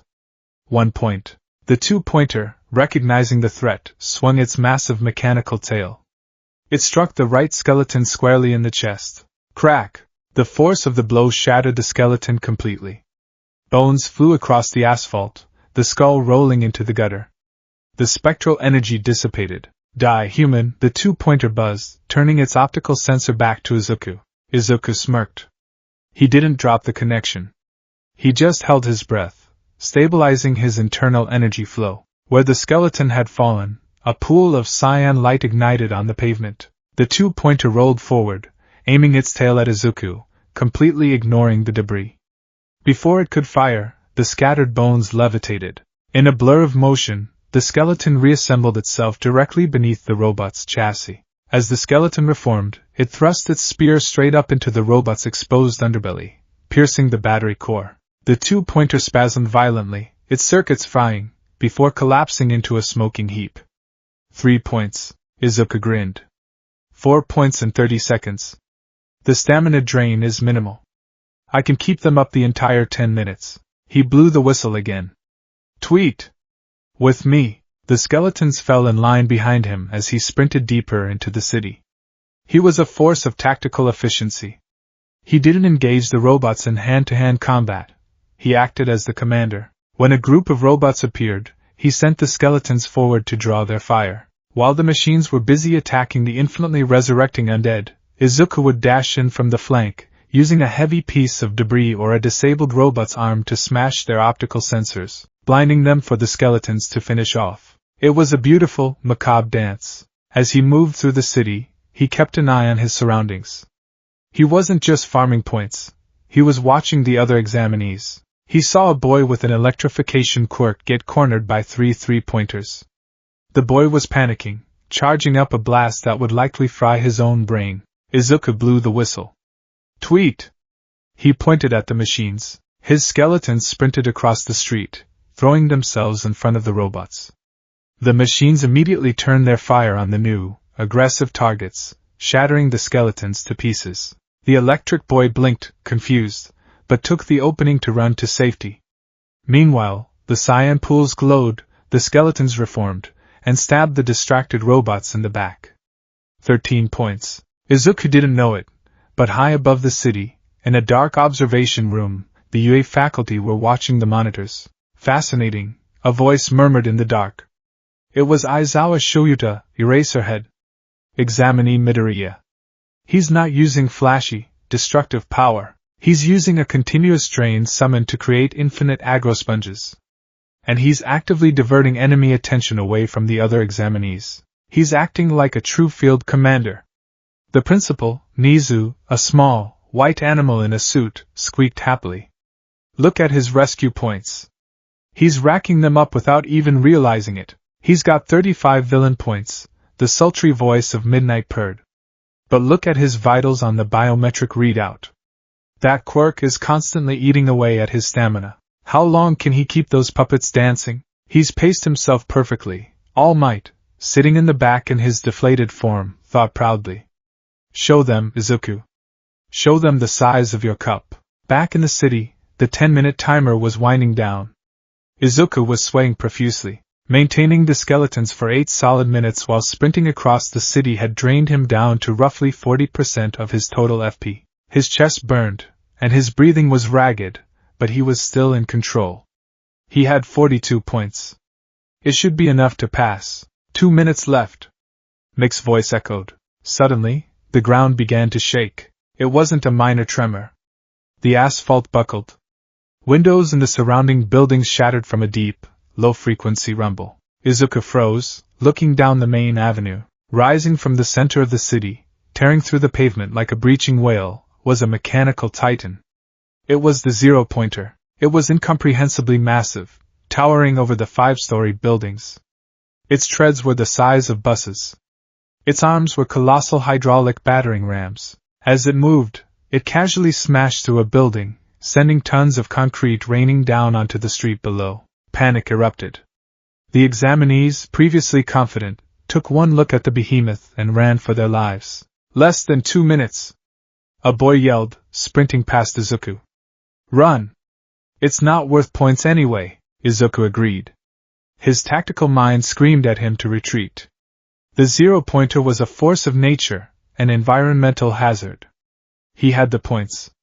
There was no strategic value in engaging. He dispelled the skeletons, instantly severing the connection to conserve his remaining 40% stamina. He turned to run. Ow! The sound was small, almost drowned out by the grinding gears of the Titan, but Izuku's ears caught it. He stopped and looked back. About 50 yards away, directly in the path of the advancing zero-pointer, was Uraraka.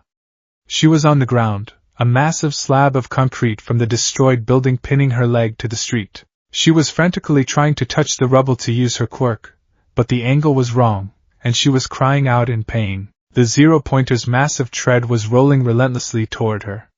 It would crush her in less than 20 seconds. The other examinees were running away. No one was looking back. Izuku's brain froze.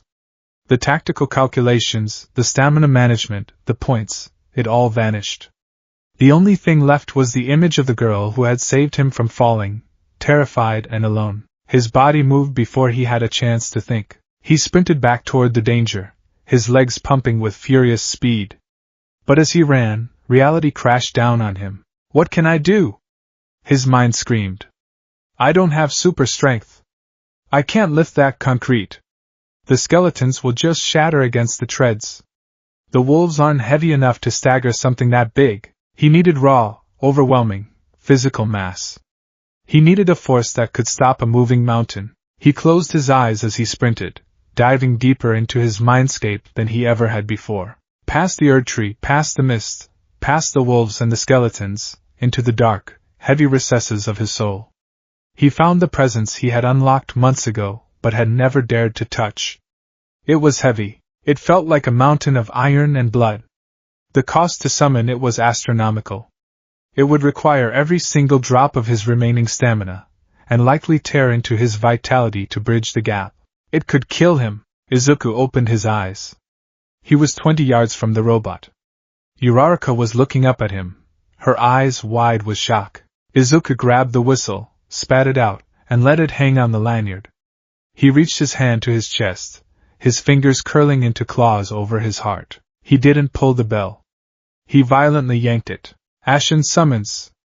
Izuku screamed, his voice tearing his vocal cords. Bong. The toll of the bell wasn't ethereal this time. It was a physical shockwave. The asphalt cracked beneath Izuku's feet. The sound was so deafeningly loud, so heavy with ancient, warlike malice, that the advancing zero-pointer visibly stuttered, its audio receptors momentarily overwhelmed. The pain was immediate and absolute. Izuku felt as though a jagged spear of ice had been driven through his heart. His stamina pool was instantly vaporized, drained from 40% to 0 in a microsecond. The quirk, demanding more fuel to complete the massive summon, violently dug into his HP, his physical vitality. Blood sprayed from Izuku's nose, his ears, and the corners of his eyes. He screamed in pure agony, dropping to his knees, his vision washing out into a blinding red. But from the violently swirling, tempestuous mist in front of him, the Titan emerged. It was not a wolf. It was not a skeleton. It was the Caden Cellsword. The spirit was a towering monstrosity of a man, easily standing 10 feet tall. He was clad in heavy, overlapping plates of rusted chainmail and leather. A ragged, fur-lined cloak billowed around his massive shoulders. His head was obscured by a terrifying, heavy iron helmet topped with a plume of pale horsehair. But the most terrifying thing about the Cellsword was his weapon. Gripped in his massive, gauntleted hands was a curved great sword, a slab of jagged, spectral iron that looked heavy enough to cleave a car in two. The Cellsword did not wait for a command. He was a creature born of battle, and he recognized the massive metal beast before him as a challenger. The Cellsword let out a guttural, terrifying roar that shook the very air. He charged the zero-pointer with a heavy, lumbering speed, his boots cracking the pavement with every step. Uraraka watched in paralyzed awe as the giant ghost warrior vaulted over her pinned form. The zero-pointer raised its massive, hydraulic arm to crush the pest. The Cellsword didn't dodge. He planted his feet, gripped his colossal great sword with both hands, and swung upward with all his spectral might. Clang crash! The impact was cataclysmic. A shockwave of air pressure exploded outward, shattering the remaining windows on the street. The great sword cleaved through the heavy steel plating of the robot's arm, biting deep into the hydraulic pistons. The sheer, overwhelming kinetic force of the heavy attack did the impossible. The colossal machine staggered. Its forward momentum was violently halted. The massive treads locked up with a screech of grinding metal as the robot tilted backward, its internal gyros struggling to maintain balance against the colossal physical blow. Now! Izuku croaked, spitting blood onto the pavement. He forced his broken, drained body to move. He scrambled forward on his hands and knees, reaching Uraraka. The robot was staggered, and the Cellsword was pulling his sword back for another strike, buying them precious seconds. Izuku didn't try to lift the concrete. He grabbed Uraraka around the waist. "Cancel your gravity," he yelled. Uraraka, tears streaming down her face, pressed her fingertips together. "Our release." She became weightless. Izuku planted his feet, roaring through the agonizing pain in his chest, and pulled with all his might. With her weight negated, she slipped free from underneath the rubble just as the concrete slab shifted and crashed down flat. Izuku dragged her backward, tumbling away from the danger zone. Behind them, the Cellsword unleashed a final, spinning horizontal slash. The great sword tore through the robot's front chassis, exposing its power core. The spirit then turned, looked back at Izuku, and gave a slow, respectful nod. The connection violently snapped. Izuku had nothing left to give. The Caden Cellsword dissolved into a massive storm of golden ash, blowing away in the wind. "Time's up!" Mick's voice blared over the sirens. The zero-pointer, its internal systems critically damaged by the Cellsword's strikes, sparked violently, shut down, and collapsed backward, falling away from the examinees with a deafening crash. Silence descended upon the ruined city block. Uraraka sat on the ground, shaking, clutching her bruised leg. She looked over at the boy who had saved her. Izuku was lying flat on his back. His uniform was soaked in sweat and his own blood. His chest was barely rising. His face was paler than the ghosts he commanded. But as Uraraka crawled over to him, terrified he was dead, she saw his face. Izuku Midoriya, his stamina empty, his body broken, was smiling. He had protected someone. He had won. His eyes rolled back, and he slipped into the dark, peaceful embrace of unconsciousness, the silent bell in his chest finally resting.